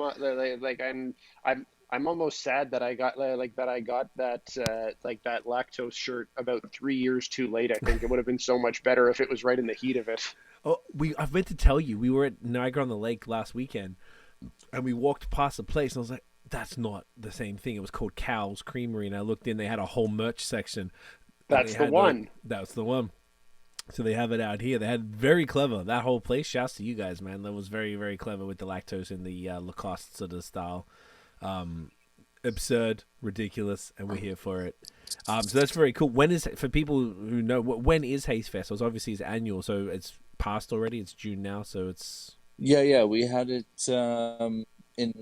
in early May, and then the year before in April, but it's always going to be in that springtime gateway. We wanted to leave it a little longer this year just so we had our patio. The city was a bit slow in approval, so we shifted a little bit, which was great. And then we do something a little different to appease the lager lovers as well. We kind of have a more inclusive style event called Bestival that we're going to be doing in October, and it's essentially the top-rated producer of each style in Ontario at that time. In the province, we bring a beer in from that style by them. They produce it. Oh, I like that. Yeah, I like that. So, and that one was wildly popular last year. So, I'd say it was almost the same, if not slightly larger than Haze Fest, and it was great. So we're gonna do that again because it was just jokes, and I think Godspeed had a laugh with us because they're like, "Hey, we thought you didn't like us, but here's a banger." Good humor, good in good faith. Shouts to Luke and the team. Shall we move to the? There's so much fire beer right now, so I hate even to move. But shall we keep this going, and we'll bust out the sexy glass and? Yeah, we gotta talk about Haze House. Yes, you do so much fun shit, dude. It's crazy. Let's tell us about this next beer. Yeah, let me grab it. Oh, yeah, can you hear me all right? Yeah, dude. Yep. Yes. So this is from a brewery. So this next one's definitely fun. So we're moving on to Stairway to Me, Stairway to Evan. Troy named the beer after you. From Badlands, yeah. Troy. This one's got a really funny story around it. So it's a double IPA with Nelson and Simcoe. Troy's pretty jacked up at the time when we mentioned those hops, but yeah, essentially what happened here was Troy came up for our kegger, our tap takeover, and we ended up discussing. I asked him, I know collabs sometimes. He loves to learn from different brewers, right? We're a bar. I was like, you know what? How can we create an experience for the people coming in where they can try the beer, and then they can also, maybe we can develop something all together. They can feel a part of that experience, and you don't have to call it a collab or anything like that. It'd just be cool for it to be people to be a part of that. And so we came up with this idea. Let's let everyone kind of mind meld, brainstorm a beer, and we're huge Nelson fans at the Wheeled Brew bottle shop. And what ended up happening is we're right on Lake Simcoe, so we all together chose Simcoe. Nelson was a big one for us, and then one of our regulars he's like, Troy, will you triple dry hop this with Nelson? And he's like, you know what, I'm going to hold the veto rights to that. But we got to a point, I didn't think he was going to do it. He's like, what do we want to call this thing? And I was like, oh, you shouldn't open the door to everyone in there. So there's a few names thrown around. A lot of people don't know this, but in there in the label it mentioned Harry's Teething. Mm-hmm. Harry's actually my new son. So like Troy has the Liam series. He has, a couple of beers named after his kids. So that name was tossed around, and that was just a fun one. But then someone shouted out, I think it was a guy named Derek, he shouted out Stairway to Evan. And I was like, I really don't want people to start thinking of the biggest narcissist in craft beer. but yeah, he shouted out Troy's like, yep, let's do it. And we ended up. It's pretty ridiculous. We had a foosball game to decide what name we'd go ahead with. And fun fact, and some will dispute this, Harry's Teething actually won. But I think Troy got back to the farm. We were having a few doubles that day. And I think he was like, you know what? No one's going to know who this Harry chap is. So I think they decided to go with Stairway to Evan. And, it was fun. But let's cheers to this beer because it's a good one. Boys. Let's do it. Get that in you. Woo! Look at cheers. Glass. My goodness. We're going to get into that in just a second. I left mine at the bar. Super mad. It's okay. Oh my gosh. Obviously the beer is fucking spectacular. Ooh, with the Nelson too. Good lord. It's actually it's one of Badlands I think right now in their top 5 highest rated. Really? Yeah. Of all time. He I don't know. I think he just loves Nelson. He loves Simcoe, and it clearly shows in this beer because we sold out of this, so this holds the record. And I mean, there's obviously some bias because we're a pretty tight-knit community. Everyone thought it was jokes that had my name on it, but we were packed the day we got it in. I think we sold out of it, cans and keg, within 4 hours. Wow. I mean, to give people a perspective, we have a capacity of about 25, 30 people in our bar. Okay. So it's crushed it. And the interesting thing to say a Badlands beer is extra good is like, I'm trying to think of an analogy. Is it like, it's like calling something that's already spectacular like extra spectacular. It's just unfair. It's I sometimes do feel that. It makes it hard to sort of drink other stuff. That's the problem with Badlands. Yeah, that's the thing. And it's sometimes I have to, if it was not for exploring and wanting to go and do that, otherwise I'd just drink Badlands and it's dangerous. Just kudos to Troy as well, because I think the one thing, he's very hold fast in his like principles of brewing and just how he runs that place. But man, the guy just talk about what we were saying earlier about consistency. And you can, I forget which one it is that he released recently, and I said to him, this is the most Badlands beer I've ever had. and it blew my mind. It was like the pinnacle of what I see brewing as in Ontario Haze. And he just he's also shouted to him when he has a miss, which his misses are not, it's not the same as someone else's miss. It's still a good beer. It's still a great beer. And but he knows it and he'll be the first one to say it. But the man is just on fire.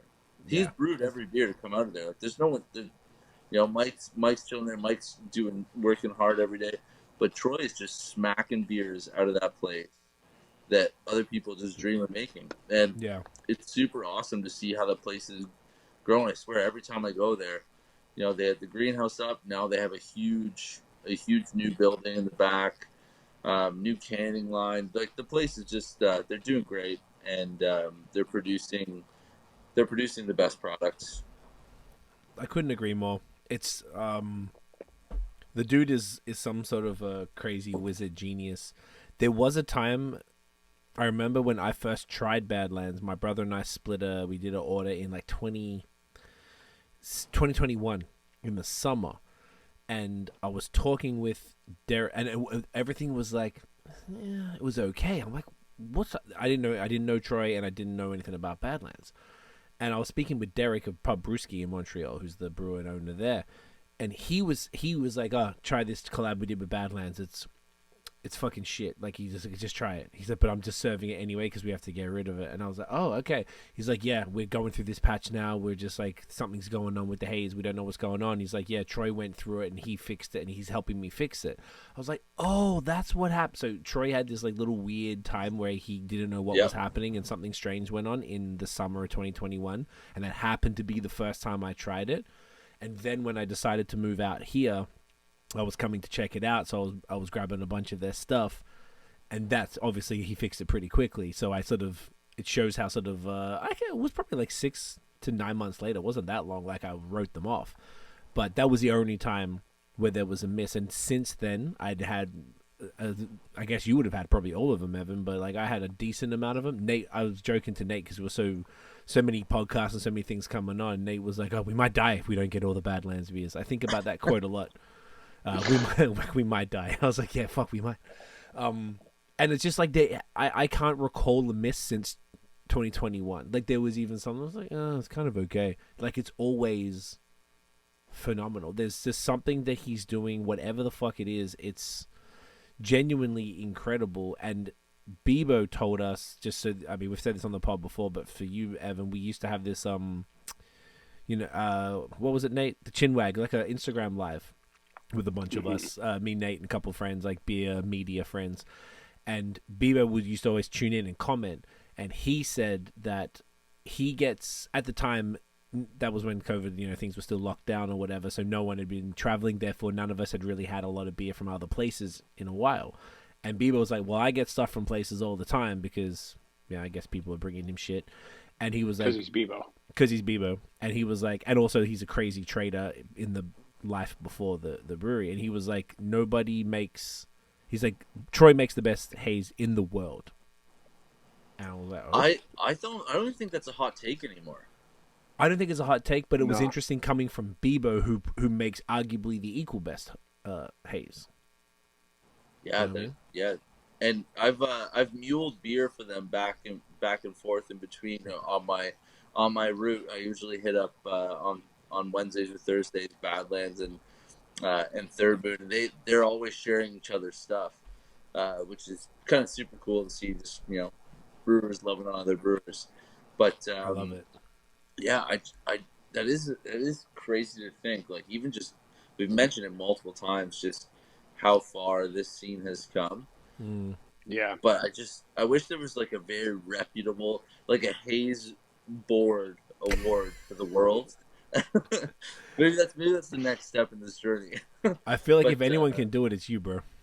But we just like come together and just see where Canada's at, like a World Cup of hockey.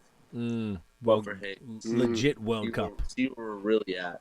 Yeah. Like, just let these guys loose, brew your best beer possible, and let's go for it. Yeah, not run by like the stuffy people.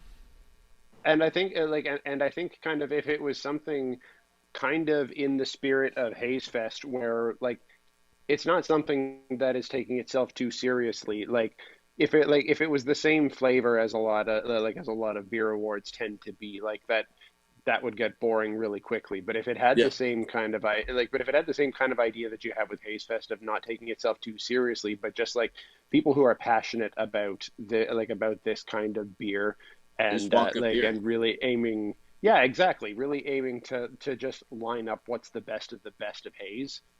Like that could be a lot of fun, actually. It really would be, because there is, and the interesting thing, it would have to be from, it's like the opposite type of people that would run like the World Beer Cup, because it has to be somebody who's coming from like the haze perspective, and it would have to be specific to that style, which is a different type of individual for the most part. And obviously there's a big element of freshness to that. So I wonder if you'd have to like hold it, here's the North American one, here's the Europe one, here's the maybe Australasia one, and like, because it's really hard to get, unless you what's it called, cold freighted. So I don't know if you guys know, but in Australia they do. I know a bunch of the bottle shops there, they cold freight they cold freight fucking kegs and stuff and pallets of beer over, and they charge like $20-$30 a can of like other half out there and shit. They get like some serious stuff.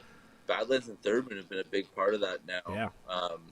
Willibald, they all go in on weekends as distributors. Yeah. Collective. Third Moon. I'm sorry, what's the other one? Sawdust, that's what I was thinking of.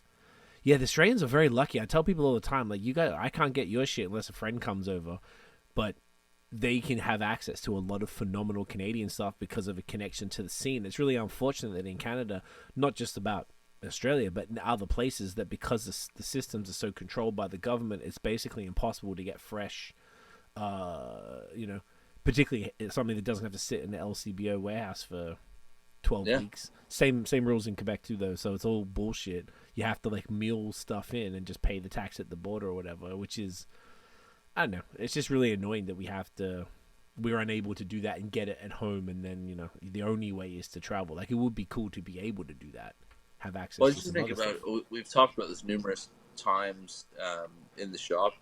Like, just imagine the beer lists at the places that cared if we had access even to just the country. Yeah, even to like Vancouver. If we could get Vancouver or BC Haze and Crispies and West Coast and all that fire. How rad would it be to have like a surf week where you had like Tofino Brewing, Prince Eddie's, and then like dudes from Halifax, like just kind of create different themes, just have fun with it. Again, just going back to not taking yourself too seriously, but it's just with the monopoly that we have with the world's largest liquor purchaser, which still blows my mind. It's kind of weird. It's bananas for Ontario, but I do think like even looking at someone like Craft Brand Co. Shout out to those guys. They bring in some different brands, and we've got Superflux from them a couple times. It's just so good. But I know Color and Shape is one of the best beers in Canada. It's so good. But it's so hard for them too. Like you were mentioning the LCBO warehouse. Like we know Haze can't sit at room temp or whatever, and they're not temperature controlling that thing. So, like, how much better is that beer? Fresh out the taps. I've never tried that beer. I've never been through a suitcase. Yeah. It's really unfortunate, and it just shows like I was talking about someone with this the other day, even going to the States. I was like, oh, maybe I'd learn something that they got a ridiculous system that's just different type of ridiculous than we have here. So there's nowhere, I think, in the world that has like a logical... No one's figured it out, and all the laws are based on something that happened 100 years ago. Literally 100 years ago, in the 1920s with the Depression, all that bullshit. That's where the laws came in, and they've never budged from that. And it's just so ludicrous that even through a pandemic where businesses were barely surviving, like, oh, now you're going to let coffee shops and fucking bars sell cans to people? Like, cool. That should have happened years ago. But it's very important. You have to buy a bag of chips with it. Like that part is very important. Oh, you know what? We'll make them some cover bridge sometimes. We'll zhuzh it up a little bit. But so crazy. Yeah, it's wild, dude. But the other thing too, just for like importing, is I've often thought about bringing in like Quebec. Why can we not have Quebec beer here? And I just think too how much all of these breweries, how much better they would be too if people had access to this and it inspired new people to get into brewing. Like there's just so many factors that the sharing and the privatization would happen, and the taxes is obviously the reason why it hasn't changed yet. But I do think there's genuinely a much longer podcast and conversation to be had on that you could probably put the world to rights with the 2-4 and a couple good lads to figure this out. But it is mind blowing and kind of frustrating. Yeah, man. But going back to the producers that we have, even just at Haze Fest, I was looking at the board and everyone was trying the beer, and it was so hard on the scorecards. We had over 600 votes, which is fucking wild. Wow. For the size of our spot. And it was hard you just see it was out of 5 because I wanted to use Untapped as an element of control in there as well. It was really crazy to see how tight it was in the top. We had 12 taps running, 14 participants in total. So we switched up the couple that ran out the first day. And I guess I can give you guys the exclusive on who won, which is very relevant right now. No one knows yet, but I need a Troy's drum roll. Very happy camper because Badlands came in first place. Oh, here we go. Yeah, there she is. There she is. Okay, not surprising. Followed by surprising, but not at the same time because we've really been they've just been awesome. Is Willibald. Ooh, okay. Yeah, there you go. Their Superflux collab, the Upside Down, this batch performed really well at Haze Fest. And in third, we had Wood Brothers, with they had take a walk on the Rorschach side, and it was just an all Rorschach, just absolute smack to the face. And then they were almost a dead tie with Third Moon. So there's those 4 breweries there, like how incredible just the consistency of the beers that are coming out of those places. Yeah. And that's really what it is, because it's easy to sort of like, oh, why can't we get this? Why can't we get that? But the backyard is spectacular. Like, it's world class without any hyperbole. Like, legit world class. And we'll talk about that off air. Like, it just really, really is. And I'm excited more so for because obviously we're in the border with the States. Like, for the Americans who maybe don't realize how good we are. Like, yeah. There is some shit. Even if you're in Buffalo or Rochester, duck over to fucking Counterpart. It's the first exit after you get off the Lewiston thing, man. It's right there. Like, it's and Counterpart. Get the chicken sandwich. Dude, it's the best. I was there. Nate, I went. I forgot to tell you. I went again the other week. I took my mother-in-law there after going to some wineries. I'm like, it's so good. It's closer to go there for me from Hamilton than it is to go to Toronto. And Greg and Joe need to give me a commission. Because the amount of people I send down there, and I'm not even I was like, the beer's good, but you got my man Joe down there just cooking up killing it. Oh, disgusting! It's incredible. Every beer, like all of the stouts are crazy. The Crispies, the Haze, just impeccable stuff, and they're just cool dudes. One of the ones there that is still sticking out in my head from when we had him on was that dry hopped Kolsch. Like my mouth waters for that. It's so good. I had my last can the other night actually. It's so good, dude. It's so good. Everything is so fire. The experience there, just with the food, with the quality of the beer, like Extra Pure, the one from the Pilsner collab with Sun and Hill. Oh, that was fantastic. Was out of control. An underrated brewery right there, Sun and Hill. Insane. Sun and Hill, everyone. If you haven't had anything from them, get it. It's just they're great producers of ales. Yeah, they are. Could not agree more. Just spectacular stuff. Like, even just since we're just bragging about Ontario here, there's so much. Like, you can talk about Barncat that we talked about. I'm just even thinking of just this sort of southwestern region, Storm State up in London. Obviously moving across. Go. Yeah, like Anderson in London. Yes, Anderson do some Anderson's wet, like their IPA, the straight up IPA, the West Coast is like I feel fire. That should always be in your fridge. It's just gorgeous. They have that kind of in their back pocket. The always should be in your fridge as like a staple. They've got that in there.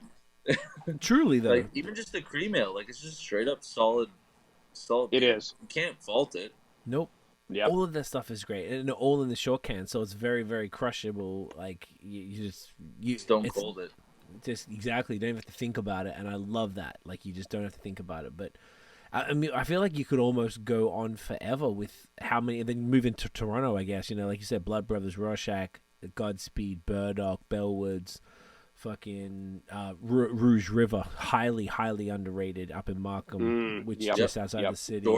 Jordan is smashing it. We got a chance to do a collab with them, and actually, funny story. So we were trying to figure out what we were gonna do, and I was just thinking of like my favorite beers, and I was looking at things like Ghost in the Machine, and just like, what are we gonna do with this? And one of my favorite hop, I mean, it's gotta be, it's not a hip thing to say, Citra, like hand select Citra, and I just said no. I was like, can we just let's have Citra? And he's like, that's what you want? That's it, like a Citra Dippa? And then I just sent him a video of from Miracle of Herb Brooks just saying again, like telling the athletes to do another sprint. And I just told them to just keep dry hopping, and this dude just keeps blowing the whistle. They said just keep dry hopping until this thing is just thick, like triple C thick. And this beer was an absolute monstrosity in the best what was it called? Best way. Nimbo Stratus. So they did an event called after Haze Fest. It was all of the beers were cloud based, like I guess a play on like kind of hazy. Oh yeah, gotcha. And they did some absolutely brilliant beers. Jordan, super underrated brewer, but super in the scene too. Like all the real OGs kind of know that like he's cooking up some good stuff over there. And he has been for a long time.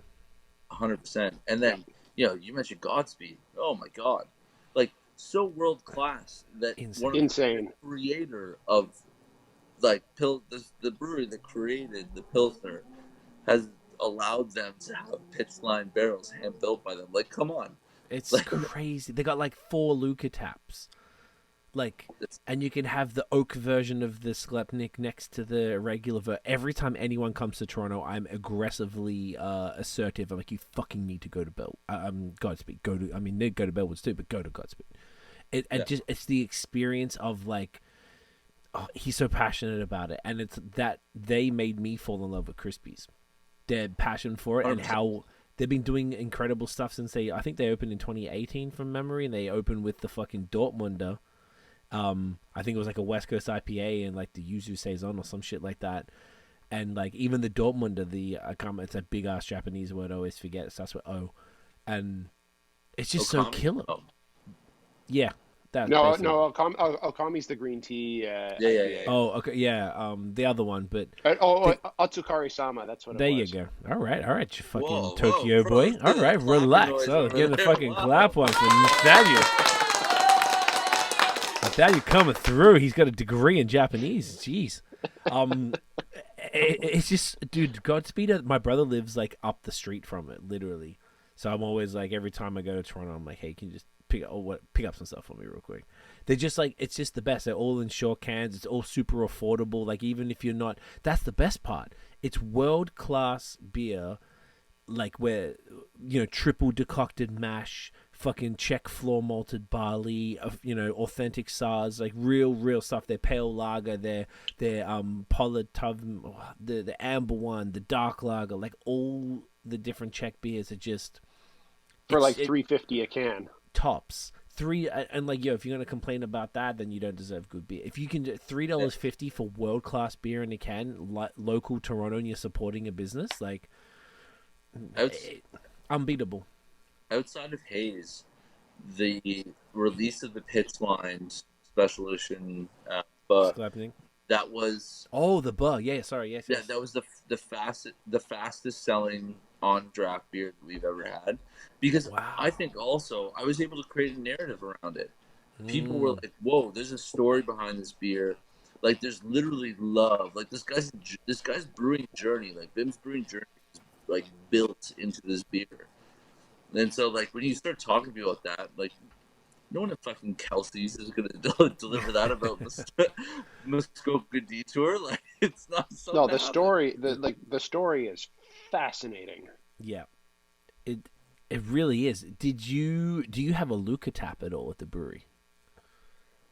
Yeah, so that's at the brewery, at the bar. Still pretenders. We like I've always been enamored by that. Like that is. It's such an experience, and like to be able to take one beer and pour it multiple different ways to give a different drinking experience is wild to think about. And I think that's a move that eventually I'll make, just out of the passion for it, because it's something that I want to learn about, and I think it might take a trip or two down to places like Godspeed and True History down in Toronto. I believe has one too. I've heard. I heard they have a finally, bunch. Congrats to those guys. They got their spot open. I've heard great things. Yeah, I wanna really like just going back to not knowing everything, have stuff like that creates a even more authentic and genuine craft beer experience for someone. And it's something you learn over time, right? So it's definitely the equipment that we'll eventually get and bring in, and then I'm super pumped for to experience that. But no, yeah, to answer your question, we don't have one now, and we definitely want to get one. Oh hell yeah! If I feel like it would be a fantastic addition to just able to pour that the like you've got the beer like the pitch line Sklepnik or the bar whatever it is, and be able to actually to pour that on bro, and just like the Maliko pours and just do all this real fun stuff with it, and like that thick foam. Oh. There was, I think, if I'm not mistaken, it's either because there's another brewery called Silo in Montreal that also has like 4 Luca taps as well, and they're really big on Crispies. It's either them or Godspeed that does where you say you pour like the pale lager base and then you pour the amber lager head, so it kind of like a blend, but like the flavor that would just come through. I can't remember where that was. I wonder if I got a feeling it might be Godspeed that does that, but just like there's so much stuff you can do. I think so. If I could ever get, now I have a house with a basement, if I could get just a little kegerator set up, I'm not interested in home brewing. I've done it before. I don't give a fuck about it. But if I could just buy a keg of shit from Godspeed and just have one Luca tap and one thing, that would be exactly what I want. Because it always sometimes at the end of the night you're like, oh, I'd like a little bit more, but I don't want to crack a full can. If you had a little Luca tab, you pull that little side guy. You're like, let me get a little Maliko before bed. It's dangerous. So good. What we didn't talk about were these goddamn glasses. Do we want to talk about the glasses real quick? Should we go to the next one? Well, you know what? Here's what I would suggest. Let's crack the next one so that we can get it moving, and then let's talk about the glassware just so that we don't have to rush that. Okay, I like that. Because I know we got completely sidetracked with so many other talking about topics. Unreal breweries. Hey man, that's the beauty of this, and this is why I think it's extra cool, man. Because we don't really talk to a lot of businesses like yourself, and I feel like I've said this so many times. The best thing that happened out of a bad time was that you're able to exist. I just think it's the coolest shit in the world. And I was in Montreal when this happened, and it almost like pissed me off that nobody was talking. I feel like it just didn't get the press. Like, are you serious? LCBO ran this province and the beer store for 100 years, and all of a sudden now everywhere can be a store.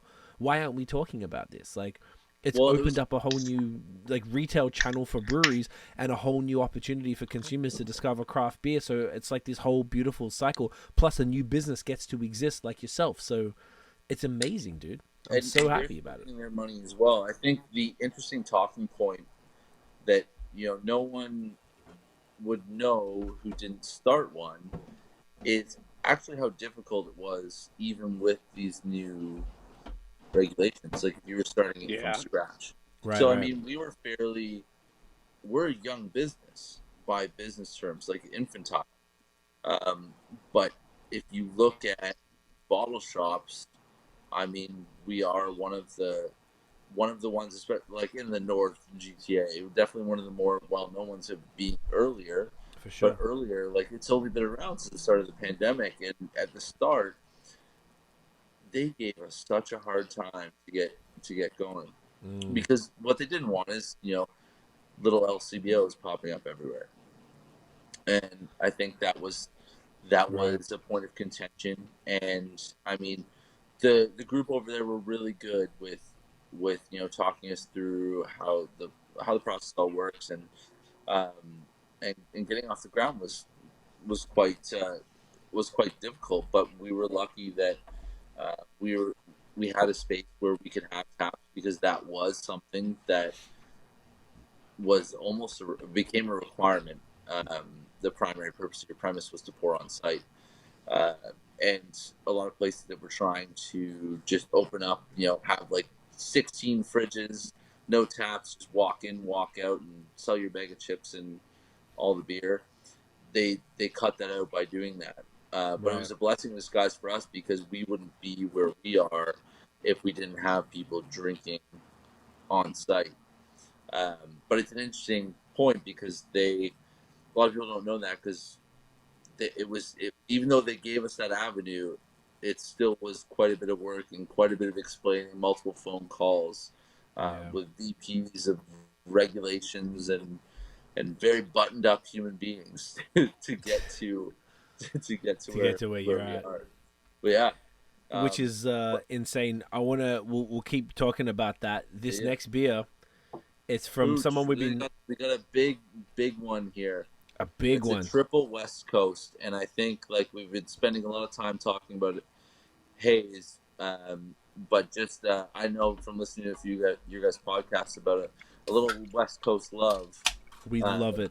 This is a great addition. Jacket to the nines with this one from our I friends appreciate at that. Willibald. Oh yeah, I appreciate that. Yeah, you're absolutely right. We do love a West Coast here on BAOS, and we also love some Willibald. So this is right up our alley. When I saw this, I was like, "Oh, this is perfect." Evan knows. Evan has seen his audience and catered to them. We got a little base Pils malt, and then Nelson Mosaic Simcoe, 10%, 10%, which is nuts. Yeah, this is big, and so I don't even know if I've had a West Coast this big.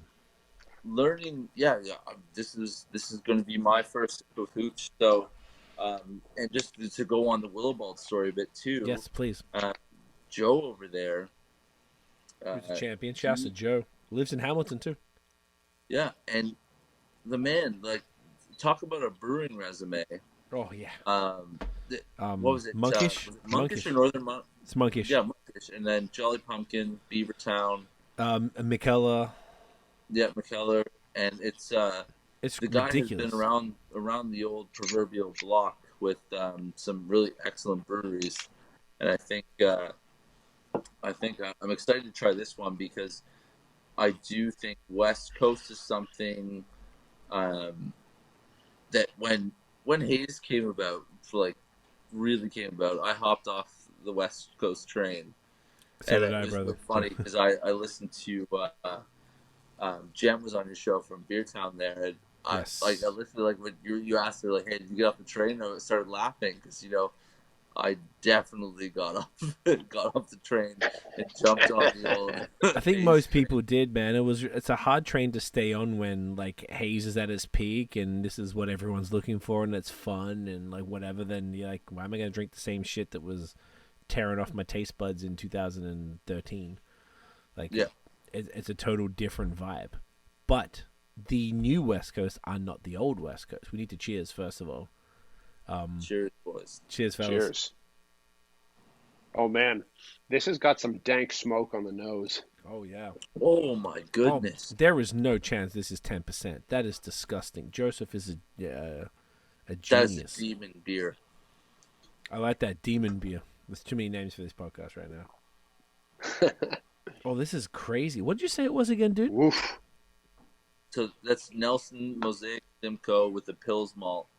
Okay, Nelson Mosaic Simcoe. Nelson Mosaic Simcoe with Pils malt. This is, if you didn't, I would put this at most a double if you hadn't told me otherwise.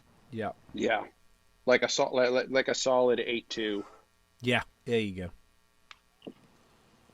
Oh my goodness. There's a bit of wild. dryness there, but the crispness almost is not. It's so smooth. I can't get over this is the most like you said, demon beer. This is the most dangerous beer I've had in a while. And you know what? Shout out to Willibald. These guys are monsters at making triple IPA. They are, and they make a bunch. They do not shy away from high ABV. My God. Yeah, they're not scared. I always find, because I'm not as big on the because I always want to go through volume, I don't go as hard for the larger ones. Though when I do have them, yeah.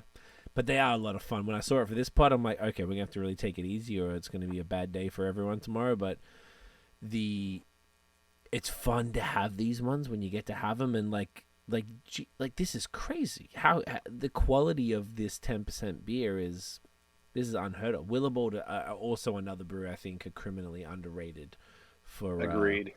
For Joe's what a monster.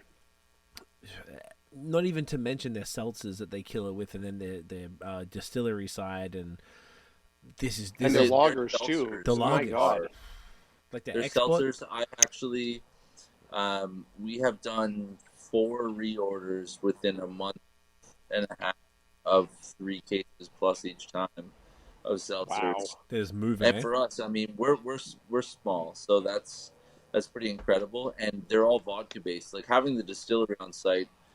For those of you that don't know, they produce some fantastic gin, vodkas, and just general liquors. They're really great at that. You can find some in your local LCBO, but the difference between a lot of the breweries, because I mean, lots of people got into the seltzer craze.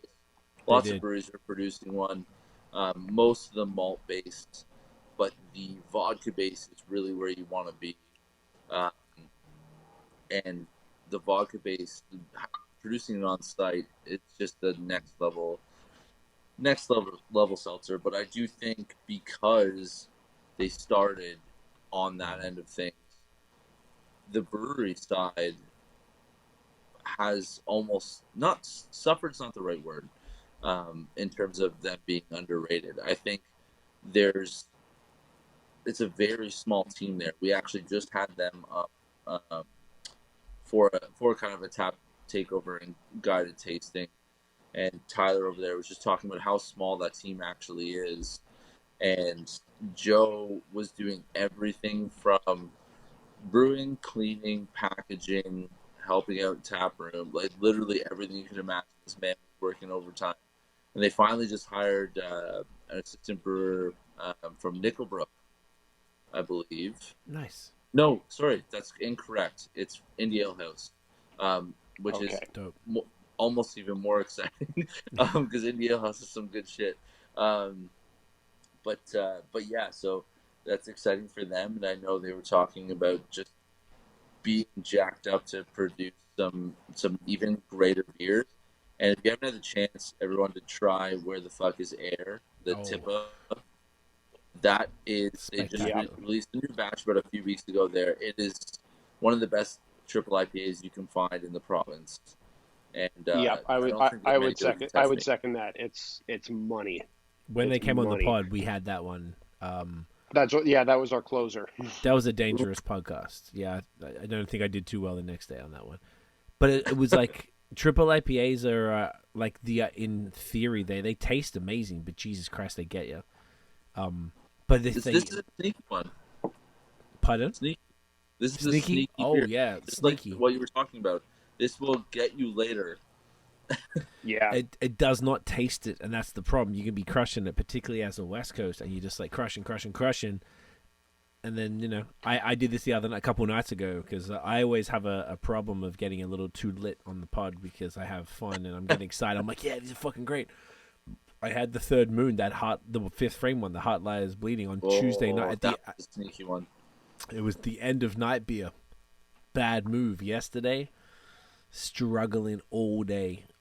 Nothing would fix it. Coffee, CBD. I had to get a little high later in the evening of some gummies, and that kind of killed it a bit. But fuck my life, it was a lot. So I was like, Nathaniel, I'm gonna behave myself tonight with Evan.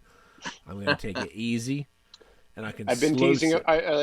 I've been teasing him all day that he's going to be feeling rough tomorrow, and and I keep saying and he's saying he's going to behave himself, but I keep saying we'll see. Well, you're not wrong. I'm doing all right so far. I'm looking how much I've got left. I'm like, shit. I got a nice night ahead of me. I'm sorry, changing the battery. I'm sure you're feeling good right now, but we'll see. All right. Okay. I need to insist on something, because we've put this off too long now. The glassware. Yes. So we've got we've got this gorgeous glass that we just drank our Stairway to Evan in, and I'm also and for anyone watching on video, I've also got the wavy glass here. Please, sir, tell us about Haze House glassware. Yes. Yeah, so that was just kind of it's a fun project for us. I've been following, getting more and more into the scene and seeing, who's posting about these great beers, what they're showcasing them in, and there's some excellent guys amongst yourselves, um, in Canada that are, and I mean, let's be real, the states as well, that are just posting like insane quality photos of their beer, which is, I think, it is an element of the fun. Like my explore page on Instagram is fucked. It's just straight haze in ridiculous glasses. So Here for it.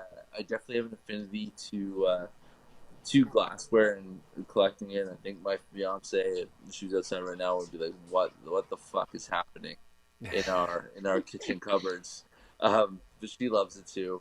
Uh, but it's one of those things that I was like, I don't. I wasn't looking to buy glassware. And this is often, business people will say there's the problem when you can't get the thing you want, so you just create the solution.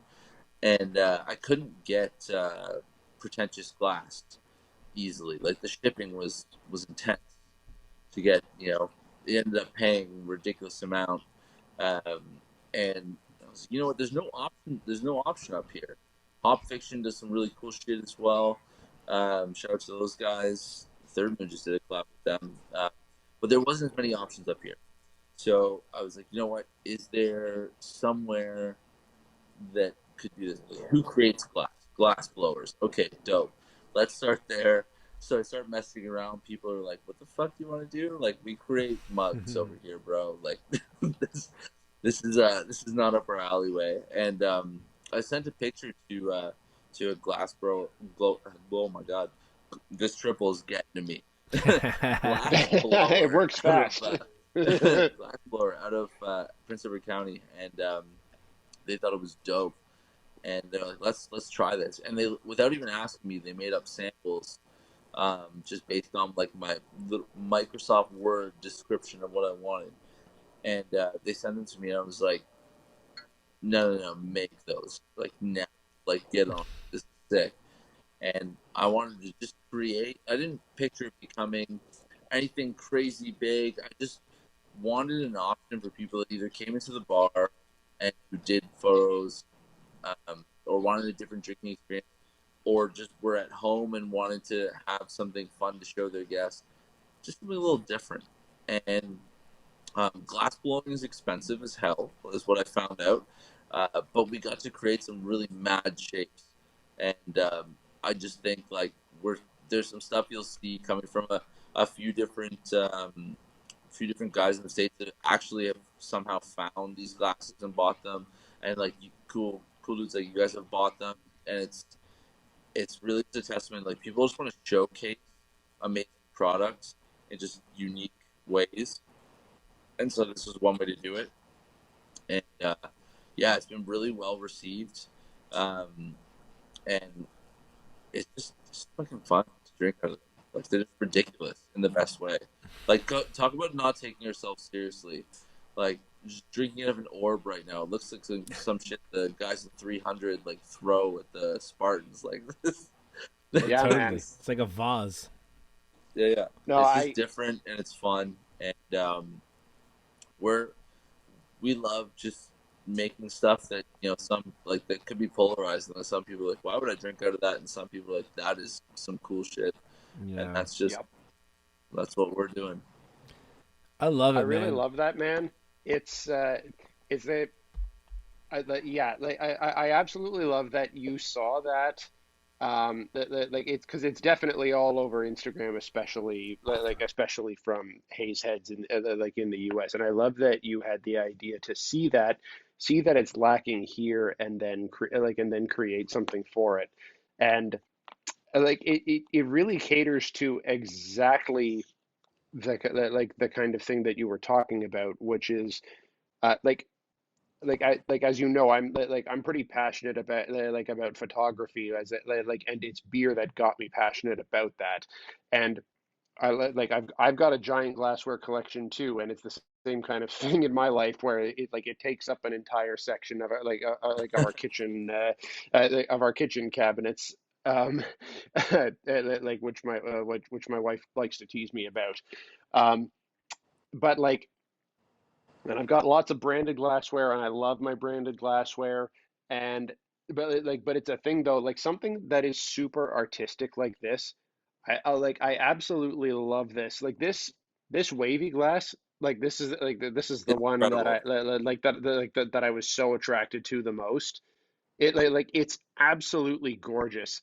It and like the way it turns out in my photos, I absolutely love it. And I get and I get messages saying like where did you get that glass? And I absolutely love being able to tell them like, hey, you know what? It's designed by by Wheeled Brew in Barrie. Here's their link. Go ahead, please go and buy one. It's so cool that we're able to get this from a local Ontario business. I can't tell you how much I love that.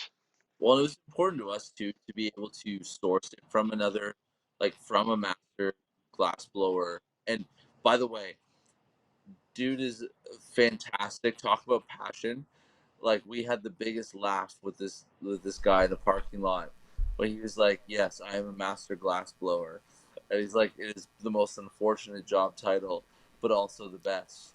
And it's like he's just such a passionate dude, and like so much love goes in each of those glasses. Like I said, I sent them a description; they were right on it, and we're gonna work eventually on getting the price down. It's difficult. Like we want to make sure we're supporting the artisans that are making this, and it's not much margin for us, but it's like I brought the price down because I want it to be at the point where it's like this is dishwasher fucking safe, which is very difficult to find for something of the shapes that are going in there.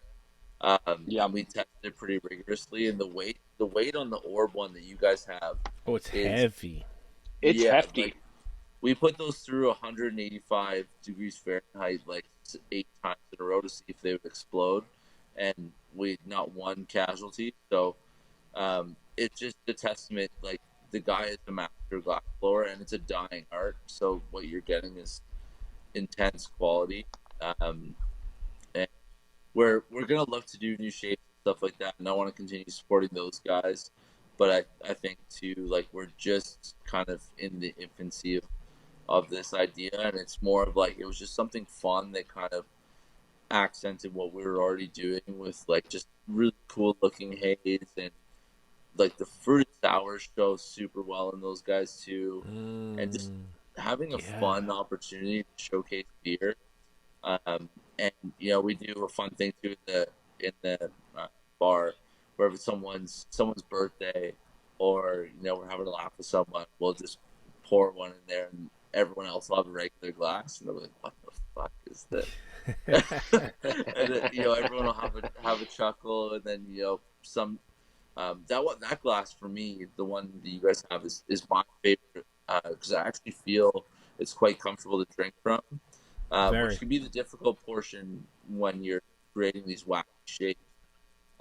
So we try to factor that in, and the glass blower Terry, he really factored that in too, and really did multiple samples to see what fit in his hand. I mean, the guy has bare mitts, so it might be a bit different for everyone else, but he really did put the thought into it, which was really cool. And I just think rising tides raise all the boats. So if we just have fantastic beer, great glassware options, and just also one thing that I totally forgot to talk about is just places where you can have a unique experience that extends past just the beer. If you have those three things, we're just going to continue rising as a nation of like just great craft beer producers. So that was one of the important points too. So yeah, we have those things. It's super awesome to have. How many different variations? I don't know if you guys touched on that when I ran off to the bathroom there, but how many different variations do you have? There's 4 right now. Okay. So there's two talls. So there's the wavy, and then there's one that kind of essentially looks like it's I should have called it the 50-cent glass. It looks like it's got bullet holes all over it, but it's it's a really cool glassware style he did, and it's all kind of like just different finger imprints across the glass. And then there's the other two. There's the orb that you guys have, and then one that's more like a tulip glass that was inspired from the guys at Pretentious Glass. We really love the way that showed, so we decided to do a takeoff of that guy, and that one turned out super well as well. And then I think I want to get some feedback off the people. I'm a big like seeing what everyone wants and then just trying to make it. So we might do kind of like a crowdsource type glass where, you know, what does everyone want to see? What does everyone want to drink from? What would be really rad to take a photo with? We had some people bring up like science beakers. I've actually drank it out of them before already. Like yeah, pouring those. They're ridiculous. That works. Yeah, like Overhop in the Montreal, they had those when we first did a podcast. I think it was like 2018. We did a pod with them, and they had these beaker, you know, like large bottle with the little thin thing. Yeah, it must be a bitch to clean, but they look sick. Yeah, that's dope. I mean, I was actually talking with Troy about this. I as a kind of entrepreneurial type, I love seeing the inner workings of breweries and their supply chains and seeing what they're doing. And I mean, I originally saw, it would have been about a year ago, a Russian brewery. They had this really unique can that was made to look like a WD-40 can, and it had smoothie sours in it. And they took like the WD-40 logo and changed it to like a hazardous waste symbol. Like, I'm sure there's a lot of like FTC and illegal issues with this, but for sure, I'm all for pushing the boundaries and just testing out new things. And I definitely think the one thing that we kind of lack is those different. That's the one kind of boring part of the industry, if you ask me. We've got tall can, short can, 500 ml bottles. Does it need to be changed? I don't know, but it's always interesting to look at like what's there and where we can take it. I guess is the way to put it. Like even the other day, Town just released a stubby bottle. The amount of people that got jacked up, like we brought it in, everyone was jazzed up about it. I was super excited about it too. But it's fun to drink out of something that even is just a revisitation of something that already existed that just hasn't been around for a while. Damn, it's like a red stripe as well. Yeah. Still feels as dropping those stubbies. The stubbies are very sick. If you have the headphones, you mind chucking them back in? It's starting to cut out a little bit. I just want to make sure everyone hears all the gems that you're saying. I did see that Town one, so I don't know if you saw that, Nate. We're just talking about formats, and like Town dropped that lager in the stubby bottle, like the red stripe kind of bottle. I did see that, yeah. Yeah, that shit was cool as fuck. And I feel like the other coolest, by far the coolest packaging format to me is the 8-ounce short can. I saw it in the States somewhere recently. Okay, so did you see Halo is dropping one of those? Are they really? Oh, yes, sir. You missed out on Prince Eddie's. Prince Eddie's did it. Little Scoop Imperial Neapolitan Ice Cream Stout. They did it last year. Really? They smashed it with that. Oh, dang. Okay. All right. So I need to... Oh, I just see here. They've... There's like a tiny little one here on Halo. Okay, I see what you're talking about. That's fucking fire. Halo's sick too. Yeah, Halo's so great. We had them on ages ago, and very impressed with everything that they were doing. I feel like they also extremely underrated with all the stuff. 100%. Oh, that's sick. And Prince Eddie's did one? Oh, man. So I feel like it's so super rare. Yeah. Hey, man, good for them. Oh, hey, is that it? No, that's not it. So when did you say they did it? Last year? Yeah, I think we had it in last year. Lil Scoop, it was called. Okay, I'll try and find it while we're talking.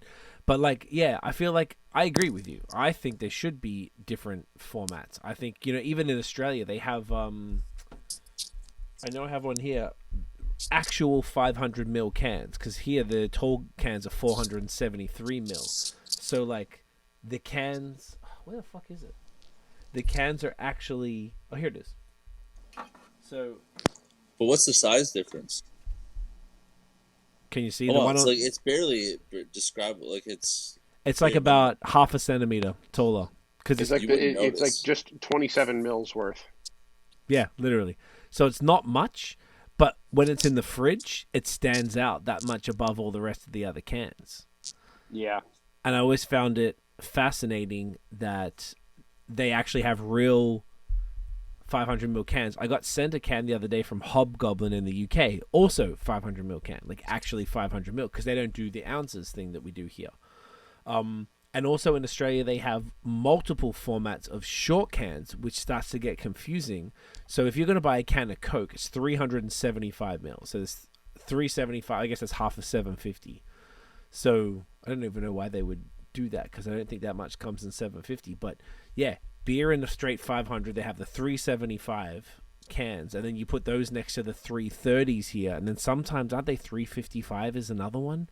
So like your fridge just starts looking crazy because everything's all these different heights. But I don't know. And then, I find it more interesting. And then if you look at another one of the like, this is another craft brand one, like the Mexican chocolate Yeti, which is in some kind of like 650 ml can or whatever. Yes. Yeah. So, like the stovepipe can. Yeah. So they're becoming really popular in the States. So it's like brands that have a flagship. I know that was another. I totally forgot about that. I'm really glad you brought that up. One of the big takeaways. I was just trying to think of all the takeaways from being in the States for a month and seeing what they do compared to what we do. And the stovepipes are becoming popular as fuck for, I keep knocking the mic, flagships. So, I don't know, say if like Third Moon put Bone Tree in a stovepipe can, which is is it 19 ounces? What's the, it's not that much bigger, but it's still. It would be more it would be more than that, I think. Because, born the 19, eh? Yeah, I think. Yeah. So say. Well, yeah, because if you think of a standard pint, which is 20 ounces. Okay, let's see. 19.2 ounce. 19.2. Really? Yeah. Stovepipe cans, 19.2 ounce cans, favored by craft breweries, and we're here, whatever this is. So it's the first one I saw, and I'm just looking at this on Google, was Dale's Pale Ale from Oscar Blues. That was probably the first one I saw, like, and 1050. Like, oh shit, Evan dropped out. He'll come back. Uh-oh. He'll dial back, and maybe his phone died. I'm seeing even the ones here, like Lagunitas, Terrapin, things like that. So it started to become super common. I'm seeing Sierra Nevada have it, Upslope, Dogfish. Like, there was a whole bunch of really cool ones, and I've never seen it. Yeah, Stone, never seen it out here. Except maybe in macros, like coolers and shit. Might do it, I guess. I once got Two Hearted in a stovepipe can. Fuck. That would probably be another one that would be Two Hearted Highlight, things like that. Two Hearted was definitely like, I bought a 6-pack of that and a 6-pack of Highlight. I'm like, it's just spectacular. I've been drinking them real slow because I want to. They'll last a little longer because they're West Coast. But like, if I just want I got them in a 3, whatever it is, the tiny can, 12 ounce can. So like, what's that, 330 ml or whatever? And I'm like, it's just the best to be able to just grab one of them and just fucking smash that. And it's like one of those end of night beers. It's not too heavy. Excuse me. It's just the right size. It's not a tall can, but it's like always, it's reliable. I like that, and I feel like that almost might be the future of flagships. Like, yeah, maybe that flagship beers are going to come in multiple sizes because you never know. Sometimes you just want to crush them and you want to have the stovepipe. 19.2, that's a lot. It's a pretty big can. Like, even these type of the Spiegler IPA glasses and stuff, that's perfect for the tall can, but I don't know what glass would fit a stovepipe. They're actually not. They're actually not perfect for a tall can, like because it doesn't pour with the head. like with the head. You know what actually is, and this is like we're tying drinking it off back Badlands a lot. Like, we're drinking off Badlands a lot here, but Badlands. One of them. Their glass here. This fits a full tall can with head. So this this one fits a full tall can, which almost no breweries branded glassware will fit a full tall can. This is the only one that I have that does. That one, if I'm not mistaken, I have some Wellington ones like that and a BAOS one like that. So kind of like the more OG breweries would have a can like that, which I guess is starting to become something that we appreciate a little more at times when everything should go in a glass and you don't want to have to keep pouring it in if you can avoid it. You want to be able to do that one kind of slick pour and just enjoy that shit. Yeah, that's right. Do we want to try and email Evan? I don't know, because we don't have his phone number to be able to let him know. Hey, bro. Yeah. Do you want to shoot him an email? I've got mine right here. I could even do it. So this is going really great, though. I hope he's able to get back in, because we don't want to wrap this up. I'll say jump back in when you can, bro. So we're here, but this is great, man. I'm just so impressed. Like, I feel like Evan is like our spirit animal. Yeah, definitely. Like he's very passionate about all the things that we're passionate about. Just fun in beer, even poking fun at Crispies, which you and I are very passionate about Crispies, and clearly he loves it too. So obviously we strongly dislike lagers. Is hilarious to put on their Haze Fest poster. And you know what? I'm all for poking fun at people who take themselves too seriously in the beer world. Couldn't agree more. And I feel like it's sort of not as common that we would meet someone who's also as wild about that as us, but he lives it. He walks the talk type of thing. Like, he's keeping all of these breweries stocked. Even as far as choosing the Goodlot with the wit, I think that's super unique. And I really enjoyed it. I was like, I don't know how much I'm going to enjoy your wit beer. I can't front. Like, that shit was actually really fucking good. Yeah. All of the Haze lineup, super cool. It's been fascinating to try Fogorig. That it was a new brewery I'd been seeing pop up a lot. Didn't really know what to expect, but that Haze was great. It was it was fantastic. And and even as far as the stupid ass glassware, like, this is ridiculous. This is absolutely insane, and I'm so fucking here for it. And he mentioned smoothies. Yeah, that one is so cool. Oh, I fucking love this glass. What was that one called? This is the wavy. And what's this one called? He kept saying the name. I'm just forgetting because we've had multiple very high alcohol beers. But just like the weight of this, like, I always found these fun glasses super cool, and because I always had so many, I never went out of my way to buy new glasses. This is the type of stuff I would happily spend money on, though, because I feel like it's like a fun and this is so thick, bro.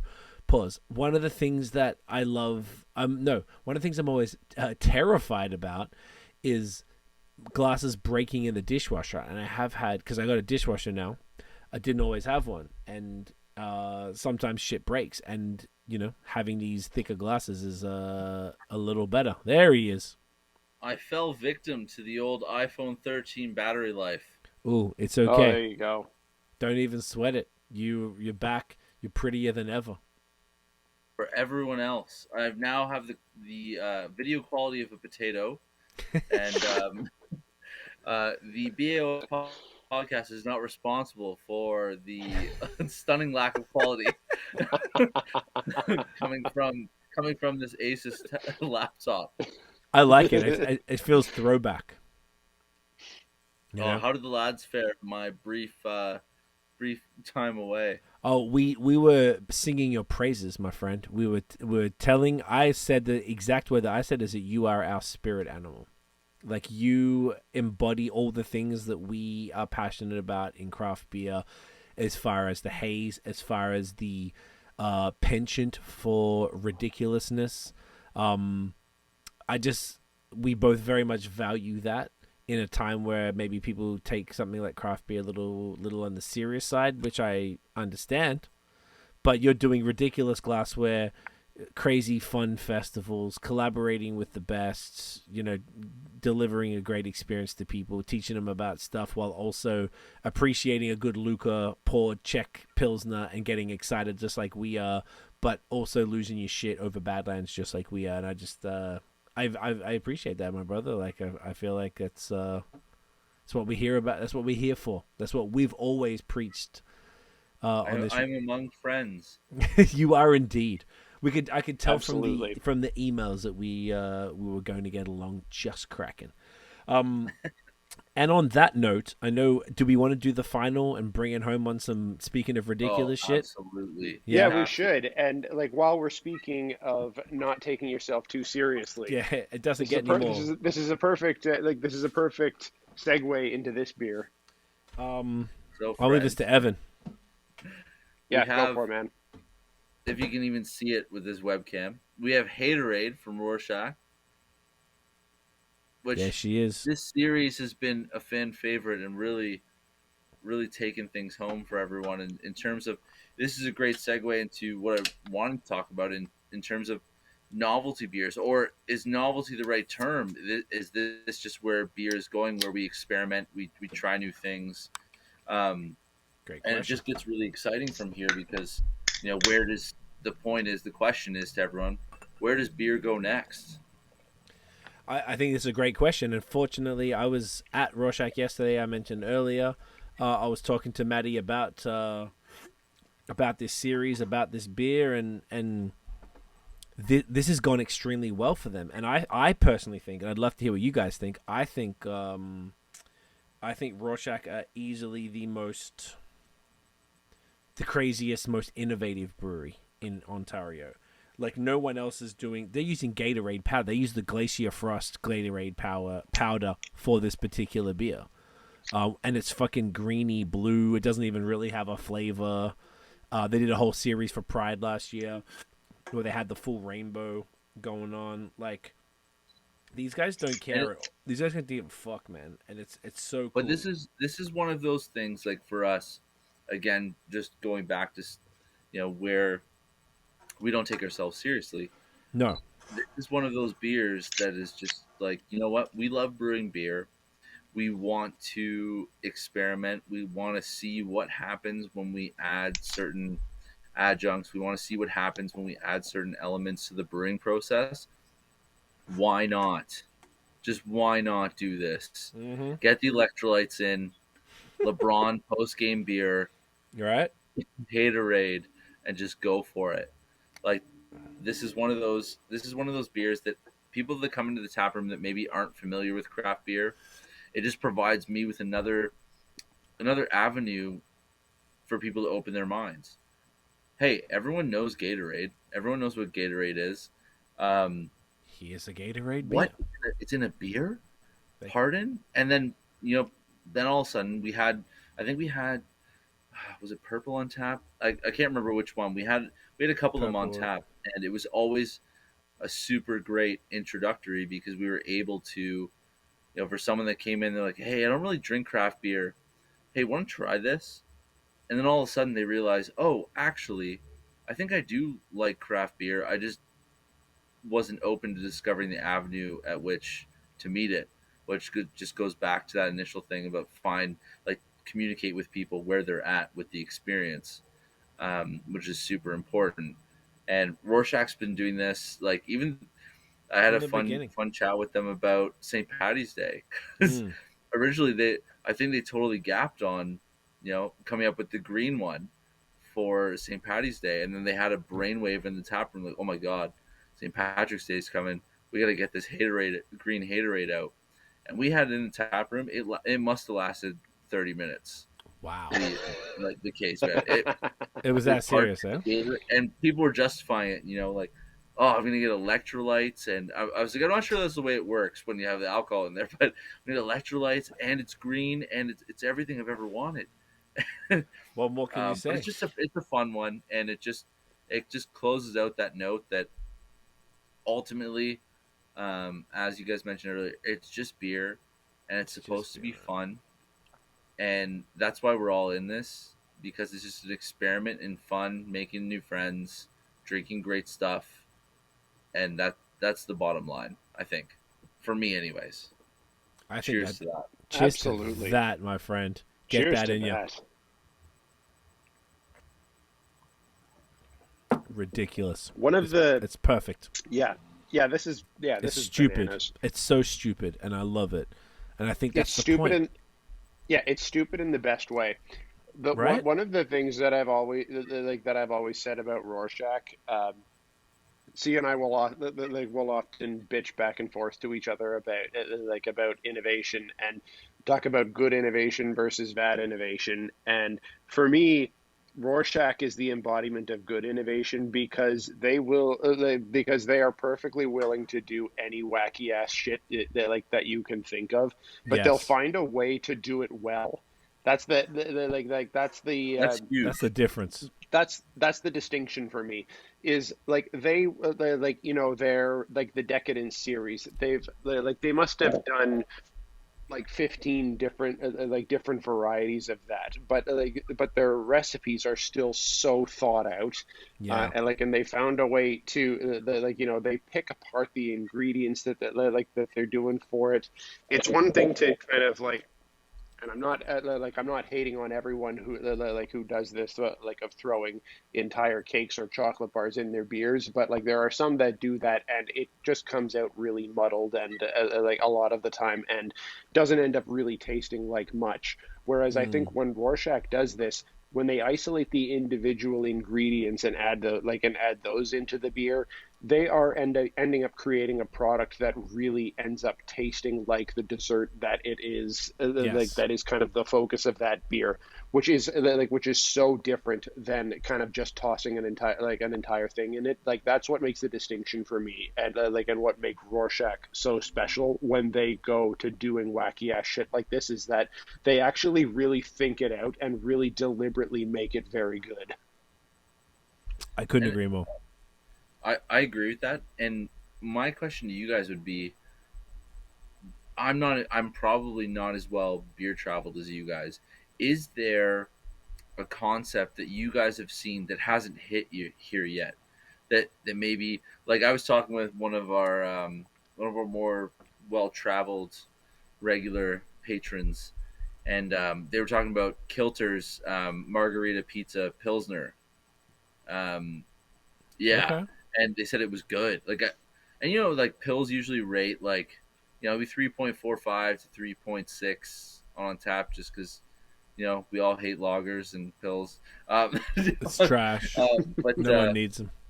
Yeah, but they it's sitting at a 3.7 or 3.8, and they put little tomatoes in there. There's all the things happening in this beer, and it kind of just gets my mind going at what's the next thing, because I think smoothies and slushies they've hit their point. They're great. We all love them, and we love the fruit combinations, and Jelly Royale from Bellwoods, or we look at Brewski. There's just some great stuff coming out in that category. But what's the actual next thing outside of that? Is there this experimentation from Rorschach just really has me thinking about that kind of thing. That's such a good question.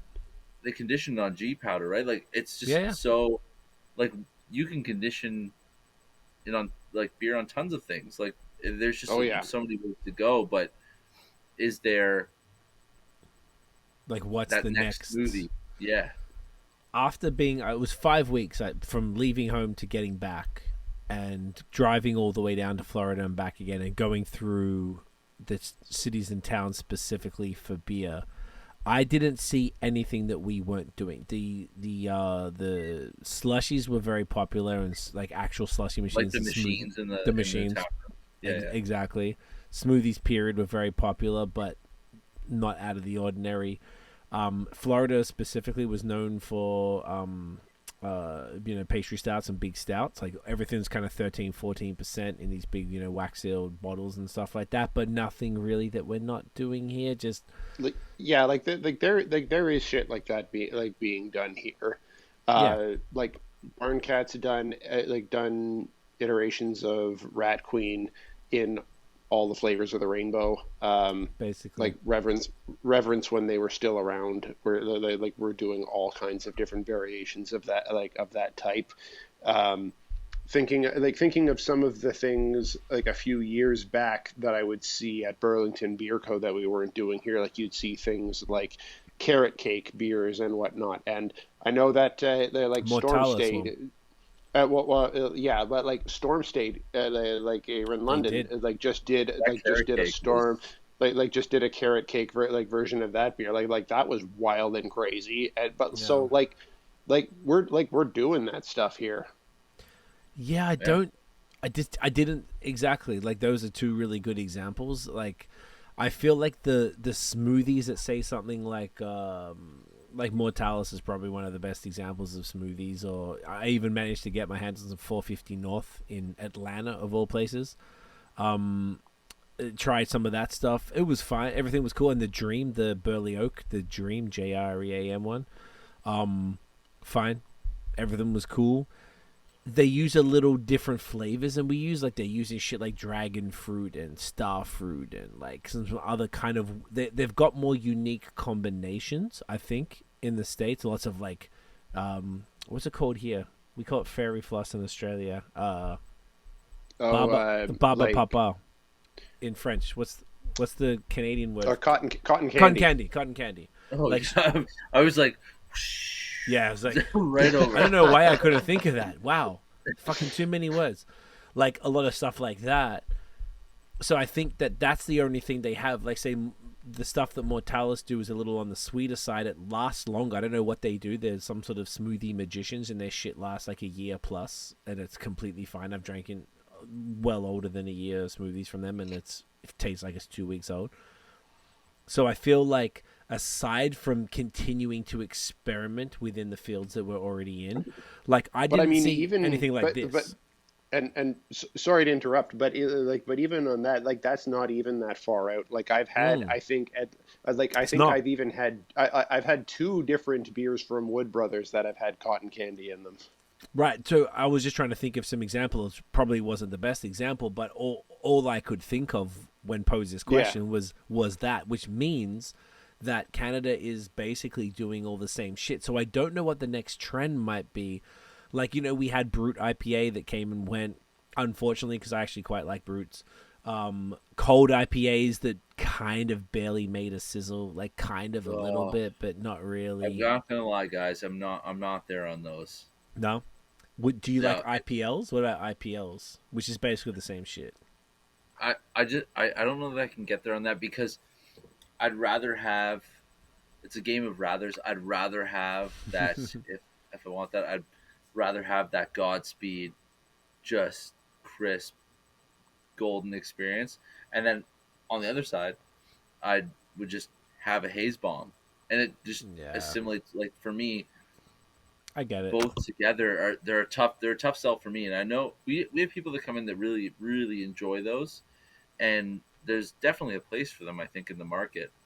Right. But there was a while there where we were seeing a lot of them pop up, but I don't know whether it's segmented. Like we're Barrie market, so it's not always. Different areas do, I think, have minute differences in sales outside of Haze. Like in Northern Ontario, for example, there's a lot more Crispy Boys sold up there. That makes sense. Based on the market. Then Haze Bombs, and the breweries, like I've talked to a couple of the guys up there, and they really need those as a foundational, like, financial element. Yeah. But yeah, just a bit of a digression. But yeah, the IPLs and the cold IPAs, I don't know that I've got there. I know a bunch of people have, but it's like an either or. I'd rather have the best of the other sides of them. I quite like them personally. I I'm pretty sure Cee's not, he can speak for himself, but I'm pretty sure he's not into them as much. But I quite like them. I like to have a bit. I like them for individually for what they are. I don't feel like I have to choose. I enjoy a lager that has like a more grassy, sometimes piney, a bit more like hop punch to it. It's a nice it's a nice kind of tweak every now and then. I wouldn't want to drink them every time. Like there are times where I really want just a really nice, clean, straight up Helles, for instance. But when I have an IPL, but when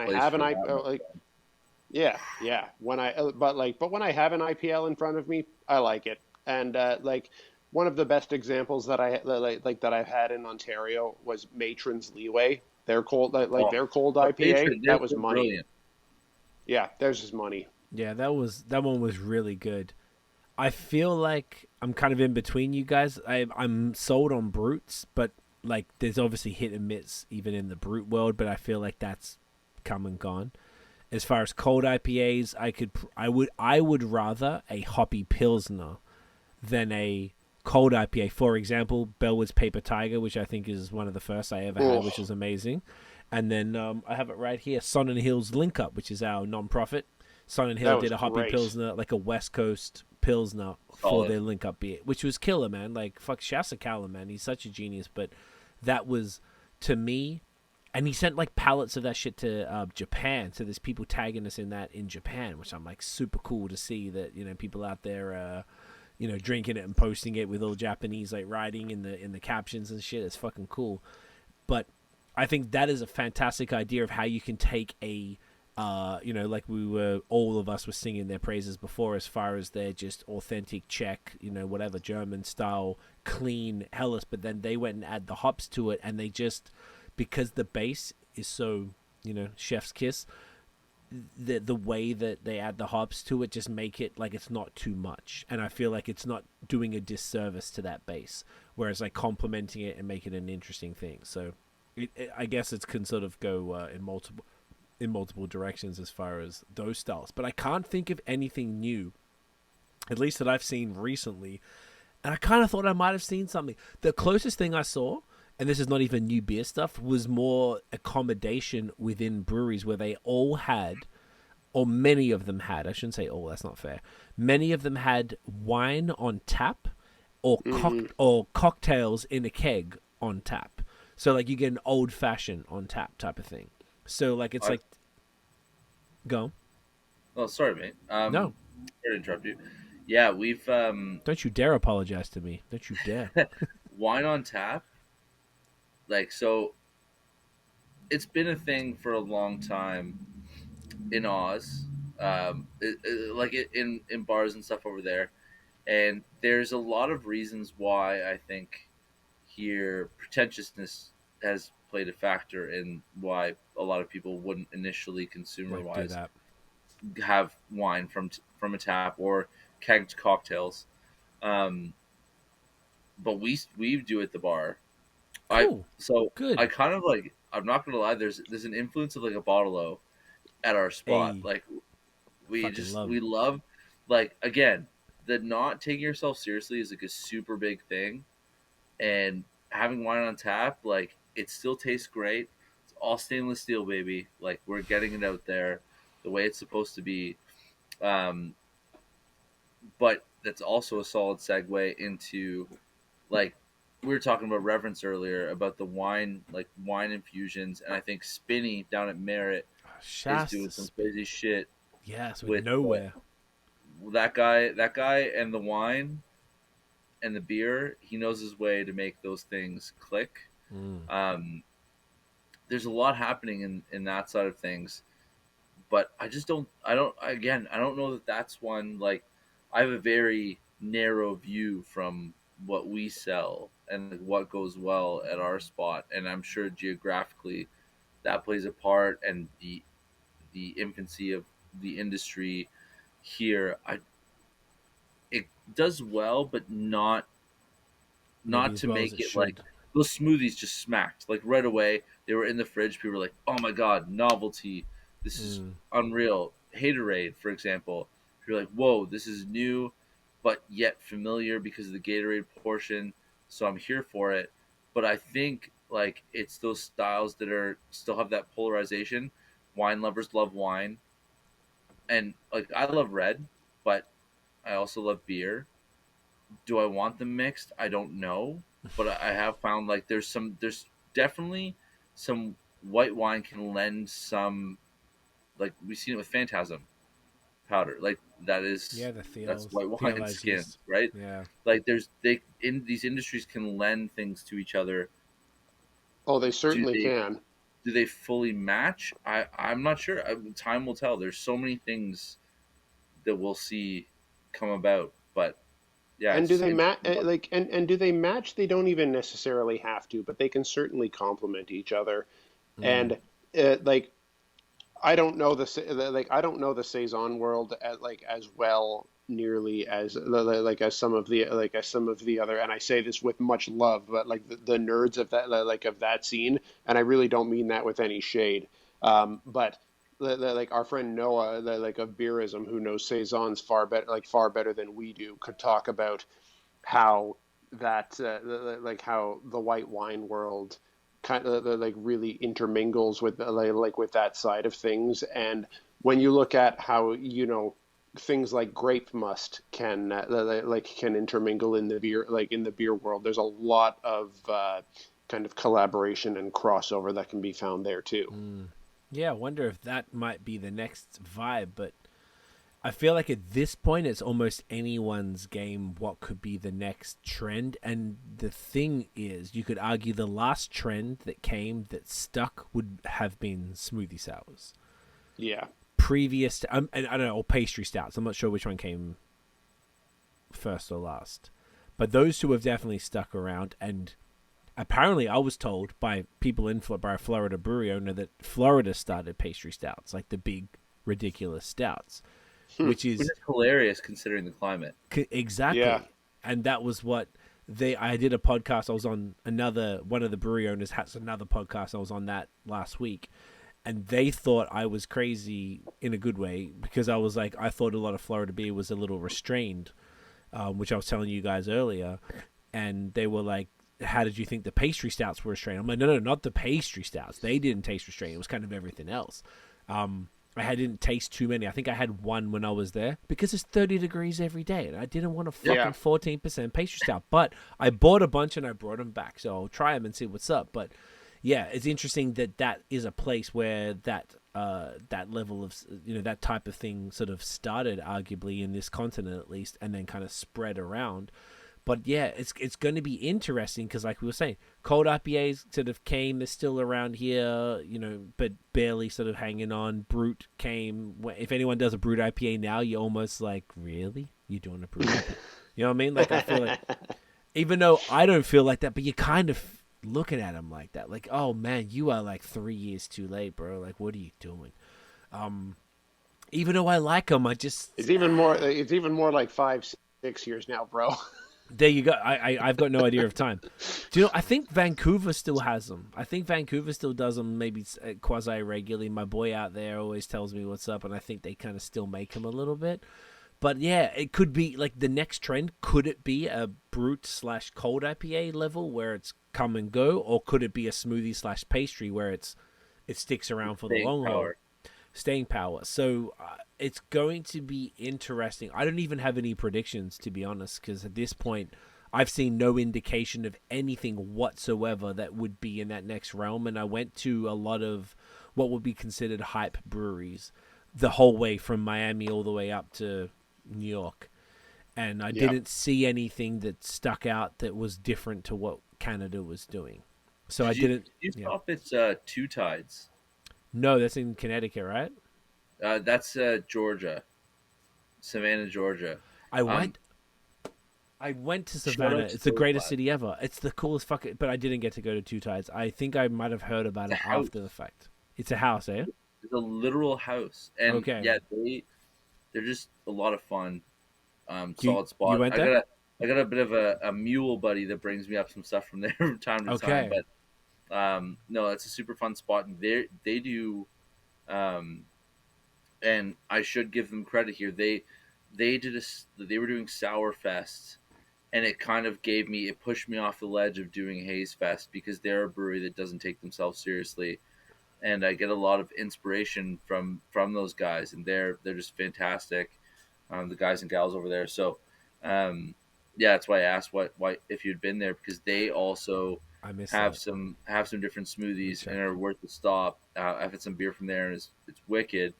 But there's also, and what made me think of it is there was a hot sauce one involved, and one of the beers. Oh, this looks killer. It's not a style, but one of the beer kind of adjuncts that I've had people always ask for, but it doesn't seem to have ever been done perfectly, is like a beer with a hot sauce. So Five Paddles did one, and it had I think it was Carolina Reapers in there. Mm-hmm. But it's almost like they can't hit the balance right. It's got to be so tough. I could see that being really tough, really hard. But we have a cidery. Shout out to Heartwood. These guys are killing it. They have a cider called Eve Goes Badass, and it's perfectly balanced, apples to spice. And this thing is gangster. It is gangster. You get the heat, doesn't overpower the cider. You still get the apple sweetness.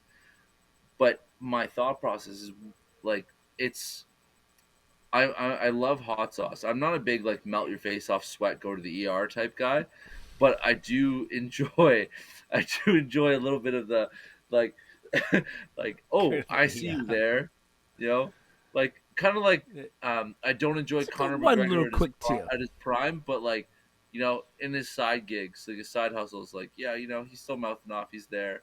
I feel it. I feel you. There's just have a little bit of the spice. Yep. Still like I almost wonder if it's worthwhile doing a blonde ale with a hot sauce. Just a little like. You think? I don't know. Maybe I'll try to push that through as a collab. You know what? I like your attitude. Yeah, I dig that too.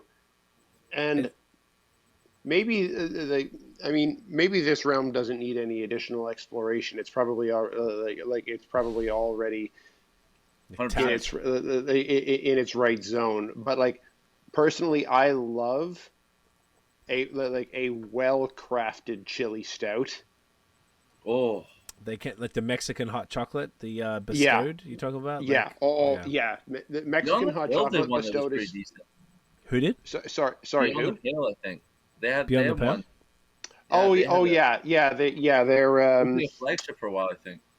Yeah, they do that one pretty regularly. The name is escaping me right now, but that one was pretty good in the day. But Mexican hot chocolate bestowed is money, and there's a couple of other ones I could name. But like when that balance of chocolate with like just a good with the exact right balance of heat to just give a bit of warmth. I used to be all about the spice, but back in my early 20s, and now that I'm in my mid 30s, I've much more mellowed out on on the spice train. Late 30s. I'm 36. Go fuck yourself. Okay, that's me. Hey. Sorry, bro. Sorry. Yeah, it's one of those things of like I can take a bit of heat, but it has to serve like a greater purpose within what else I'm consuming. I respect. So that. if there's a good balance with heat to either to whatever the dish is that I'm having, or if it's in the beer, if there's a balance of the sweetness of chocolate or whatnot, it could that can hit really, really nice. So I don't know if there's something in that with a hot sauce thing with maybe a chocolate stout, but I feel like there might be something there. Have you guys had, that, so Third Moon keep collaborating with this hot sauce maker called Tijuana Tom's? Oh, Tom's an absolute legend. That guy he seemed cool. Yeah. He seemed very super. I only spoke to him over Instagram DM, and he sent me a bottle of one of the ones I did with Third Moon. And fucking hell, I think Nate. That's why I was. Solid. like the Pepto Bismol that I'm needing to survive it is I've got black shit for a week, mate. Like it's fucking ridiculous. It's too much, and I feel like the flavor is gorgeous, and the concept is genius. Working with breweries, and he does multiple brewery collabs from what he was telling me, where he's making beer with the I think he put each beast of God into this fucking this a hot sauce, which was I'm here for that. I'm here for that. He did the Epoch series as well. They did a oh yeah, hot sauce was used in I think their Caesar one. Oh yeah, I saw that. I don't know how down I am for that. That one. Oh. That one from reading the description that rubbed me the wrong Bebo way. was sending it on that. Bebo had a few beers and was like, "Let's this. Fucking go." Honestly, as far as like innovation, which is like Nate was saying earlier, that's our big joke is innovation. If something's kind of wild and crazy like this Haterade here, that's innovation. And there's good innovation and bad innovation. This is good innovation. I feel like the Epoch was riding that fucking very fine line between that. I'm not a Caesar guy because in Australia we didn't grow up with that. Whereas out here it's a thing, and I feel like I'm the outlier by not liking Caesars. So I couldn't imagine wanting to drink. Did it taste like a tomato, like the tomato? It was heavy on the tomato. It was heavy. And that was this, you know how like the fruit is the base of the beer essentially. Like, was it the Clamato that was you were drinking like juicy Clamato fucking beer? Like it was very much an all encompassing. Oh, there's Clamato, slight bit of sour, and then bang, hot sauce. Tijuana Tom just coming in the house, booting the door down. Jesus. Like, I don't know if I'm down with that. I'm not down with it, but I'm here for it. If that makes sense. Yeah, just keep pushing it. I know exactly what you mean by that. Yeah, I don't want to drink it, but someone will, and you should brew that. I would never really say no, even if I don't fuck with it. I'm not none of us are the ultimate like palate fucking masters, so. Somebody is gonna like that beer. That beer existed and it sold through, I imagine. So someone's enjoying that shit. I'm never gonna drink it, but far be it from me to tell anyone not to brew it. There you go. And that's the key. It's the same thing with all of our palates too, right? Everyone's gonna get a different experience from the same beer. I think we all have to be very open to people trying certain things. And I mean it's funny for us too. Like, I wouldn't say I have the most advanced palate. I could pick things out now through experience of like drinking copious amounts of just a little bit of beer. Copious, but just a little bit. But yeah, I think for us, like, we just want to get more people drinking craft beer. What? And the bottom line is, everyone has to have an open mind, and those that know more. It's my belief they should share their knowledge. And I always find it really funny when, for us, like, I literally think this could be a stand-up joke, but the amount of people that come in and, they'll have a beer and be like, oh, what do you think of it? And, they'll tell me they're, 10,000 beers checked in or whatever. And, there'll be someone new sitting right there, and I'm having a great conversation with them, and then they'll get a smoothie sour, and I'm like, oh man, what notes are you pulling out of that? And they'll just be like, oh, I'm pulling out dragon fruit, I'm pulling out like a hair off a raccoon's ass out of Wyoming back in 2016, and it's like. It's almost like the overshare of knowledge to prove that they just know more than you about beer. And there's something to be said about people that just like share their beer experience rather than just like overwhelming someone with their beer knowledge. And I think that's something we've really like been able to build upon here, because we have so much great product here, and we're finally developing a lot of people that just have a great knowledge of that beer and how to taste it and how to like experience it, that we should be sharing with everyone, and having more of like a, I don't know more than like it shouldn't be, I know more than you. It should be like, oh, let me bring you into my world so you can experience it as well. That's and right.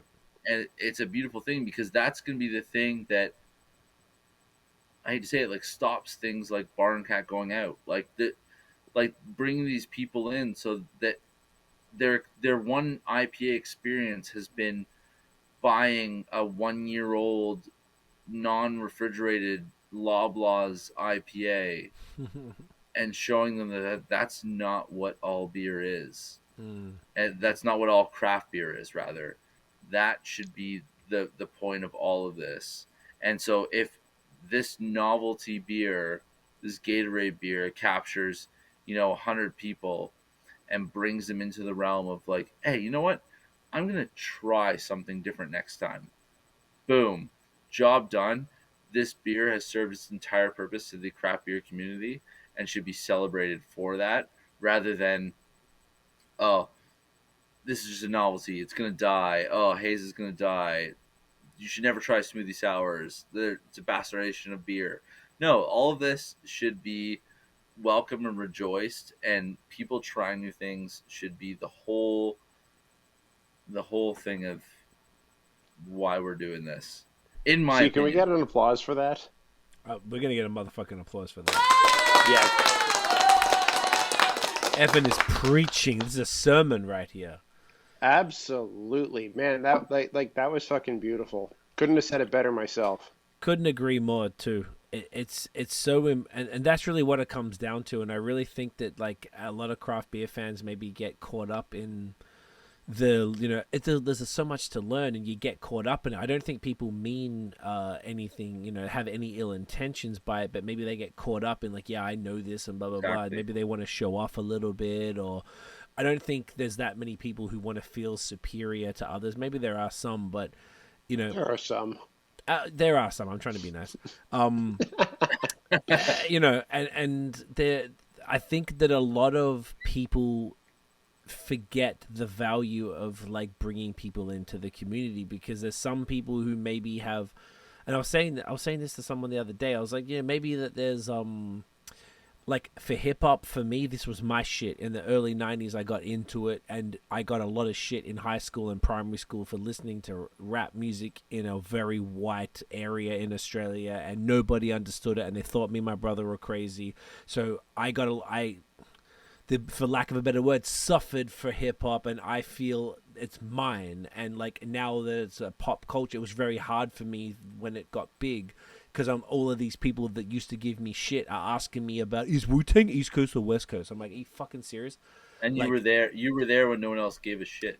Exactly. So I have an empathy for people who were there drinking Sierra Nevada in 1994 when no one cared about craft beer, and then all of a sudden craft beer becomes poppin', and they feel an affinity that it's their thing. So I haven't like a lot of heat for it. Exactly. It would have got you, why are you drinking that? I'm drinking this Bud Light, bro. Like, that would take a bit of commitment and integrity to stick to that, right? That's what my brother and I went through with rap music. So whilst I don't feel that for craft beer, like I don't feel protective of it, I feel that everybody should have it. Whereas I've let go of that with music, but I did feel that at some point. So if there are people that do feel protective of craft beer and sort of like have to gatekeep a little bit, I understand you, but you're wrong. And the idea is that if craft beer is going to survive, and to not only survive but thrive, we need more people involved. We need every ethnicity, every community, every culture across the globe into it to bring their unique perspectives and interests and palettes into craft beer for it to really grow to what the potential is. And if we don't let that happen, then we're just killing the potential of this thing, and that's not what any of us want. We just want to see it grow. And the people that are new, and you guys are, sorry Nate, you guys are like nurturing these new people and giving them a safe space to be like, look man, I hate that word safe space really, but like just makes people feel comfortable to be like, you know what, you can come in here and look, I might have had 10,000 different beers, but I'm never going to judge you, man. You look, I'm here. Let me guide you through and let me show you, as opposed to, oh, I'm better than you and you should feel fucking like you should look up to me because I've had that many beers. Like I hate that shit. You know what's fun with that is there's a weird parallel that happens, and I've had it more recently I took it for granted before, is the look on someone's face when you find that beer that hits for them that they have never had. There we and go. all they had was like and this is a poor example, and it's a great beer, Bone Shaker. Like they just all they know is that, and it wasn't right for them, that like smack and that big bold flavor ref, when maybe all they wanted was a slight bit of tartness and some lactose, like Nathan. And me, come on. but no, just like they just didn't know what they wanted, and they went the wrong avenue because they just didn't know. Like I didn't know when I started, or like anyone else when they started their journey.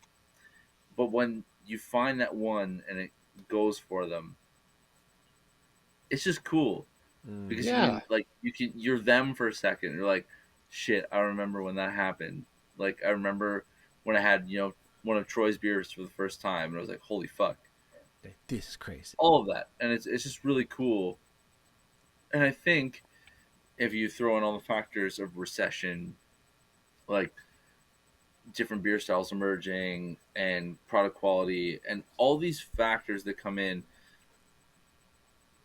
you guys said it best earlier, it's just beer and it's to be explored, and it's just so fun also from my side, helping people just give her on that journey.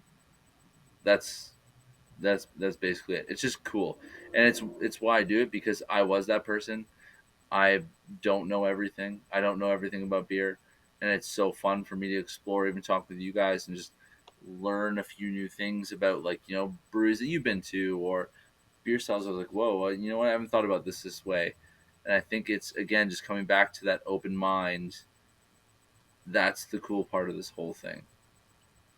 And you know what? There's something so cool about the fact that you're able to teach your consumers something. You're able to learn shit from your consumers, and really the whole industry ends up becoming better because of it.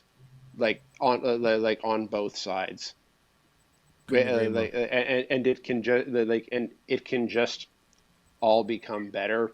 No one needs to feel like they're better than anyone else. Like, we can all just enjoy it. You can sell beer to people that they want. You can learn something that will help you sell Ontario craft beer, even more so. Like, there's something to be gained on all sides. That's perfect. Hell yeah. Absolutely. I'm standing because I've got I don't know if you guys got Apple Watch, but I've got 1 hour. I've got 10 minutes to close this stand goal. So I'm just standing to close it. Then I got all 3 goals for today. You know the fucking vibes. I feel like that's like a really money way to bring this home. I feel like we've been it's just over 3.5 hours now, and I'm not surprised.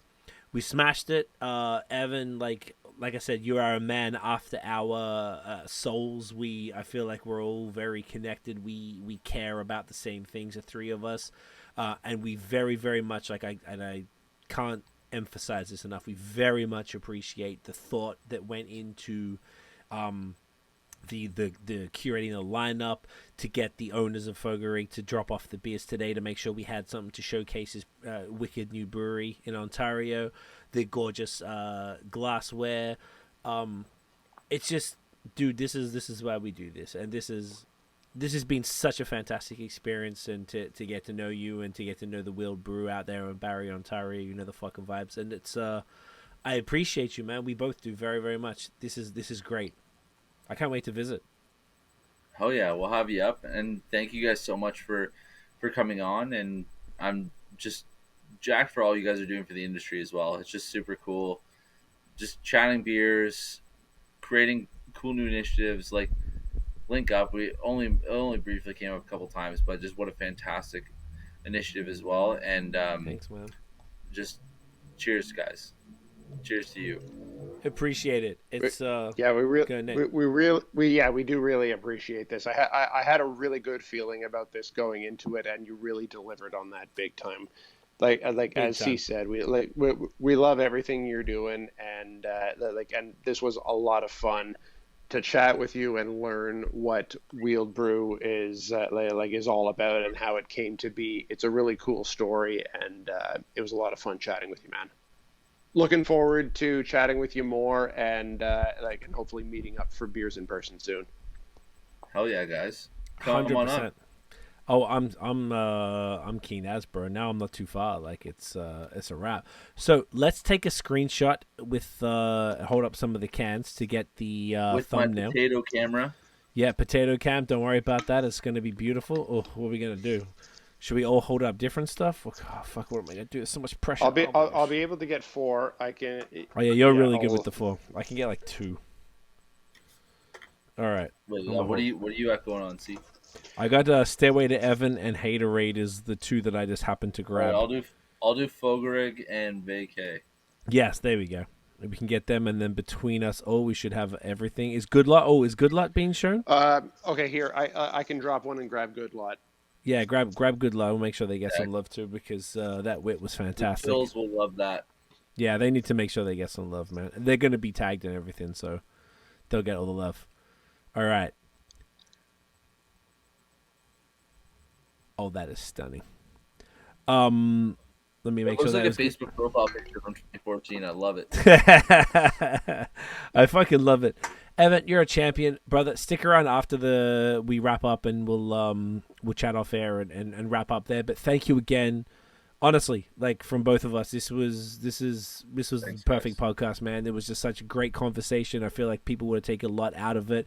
I feel like what you are doing for the scene is extremely important, and we here very much value that, and I know that obviously a lot of people do, or you wouldn't be thriving as you are. So thank you for all that you're doing, man. I love it. I appreciate you. Where can everybody find the Wheeled Brew online and in real life? All right, so we got craftbottleshop.ca. Don't know how we got that domain, dope as, and at Craft Bottle Shop on Instagram, the Wheeled Brew Bottle Shop on Facebook. We've got a shit ton of events going on. We've got Left Field coming up this month, which is pretty dope. Also, Solid Brewery. Yeah, thanks for it's pretty easy to find us, but thanks guys for having us on. You guys are freaking awesome, and it's been so fantastic chatting with you. Likewise, my brother. I appreciate you. Nathan, you fucking legend. Where can everyone find you online? So on all socials, it's at NathanDoesBeer. The blogs, which there's not been anything new in a little bit, but anything that I've done on there is at NathanDoesBeer.com. And podcast-wise, it's right here, co-hosting BAOS podcast. And that's why there hasn't been as much blogs, because you've been here organizing and co-hosting podcasts. You've been a busy man. By the way, props to Nate. Basically, most of the pods that you're seeing right now, Nate is organizing and driving all of that. So shouts to you, bro. You've really held me down, and I appreciate you.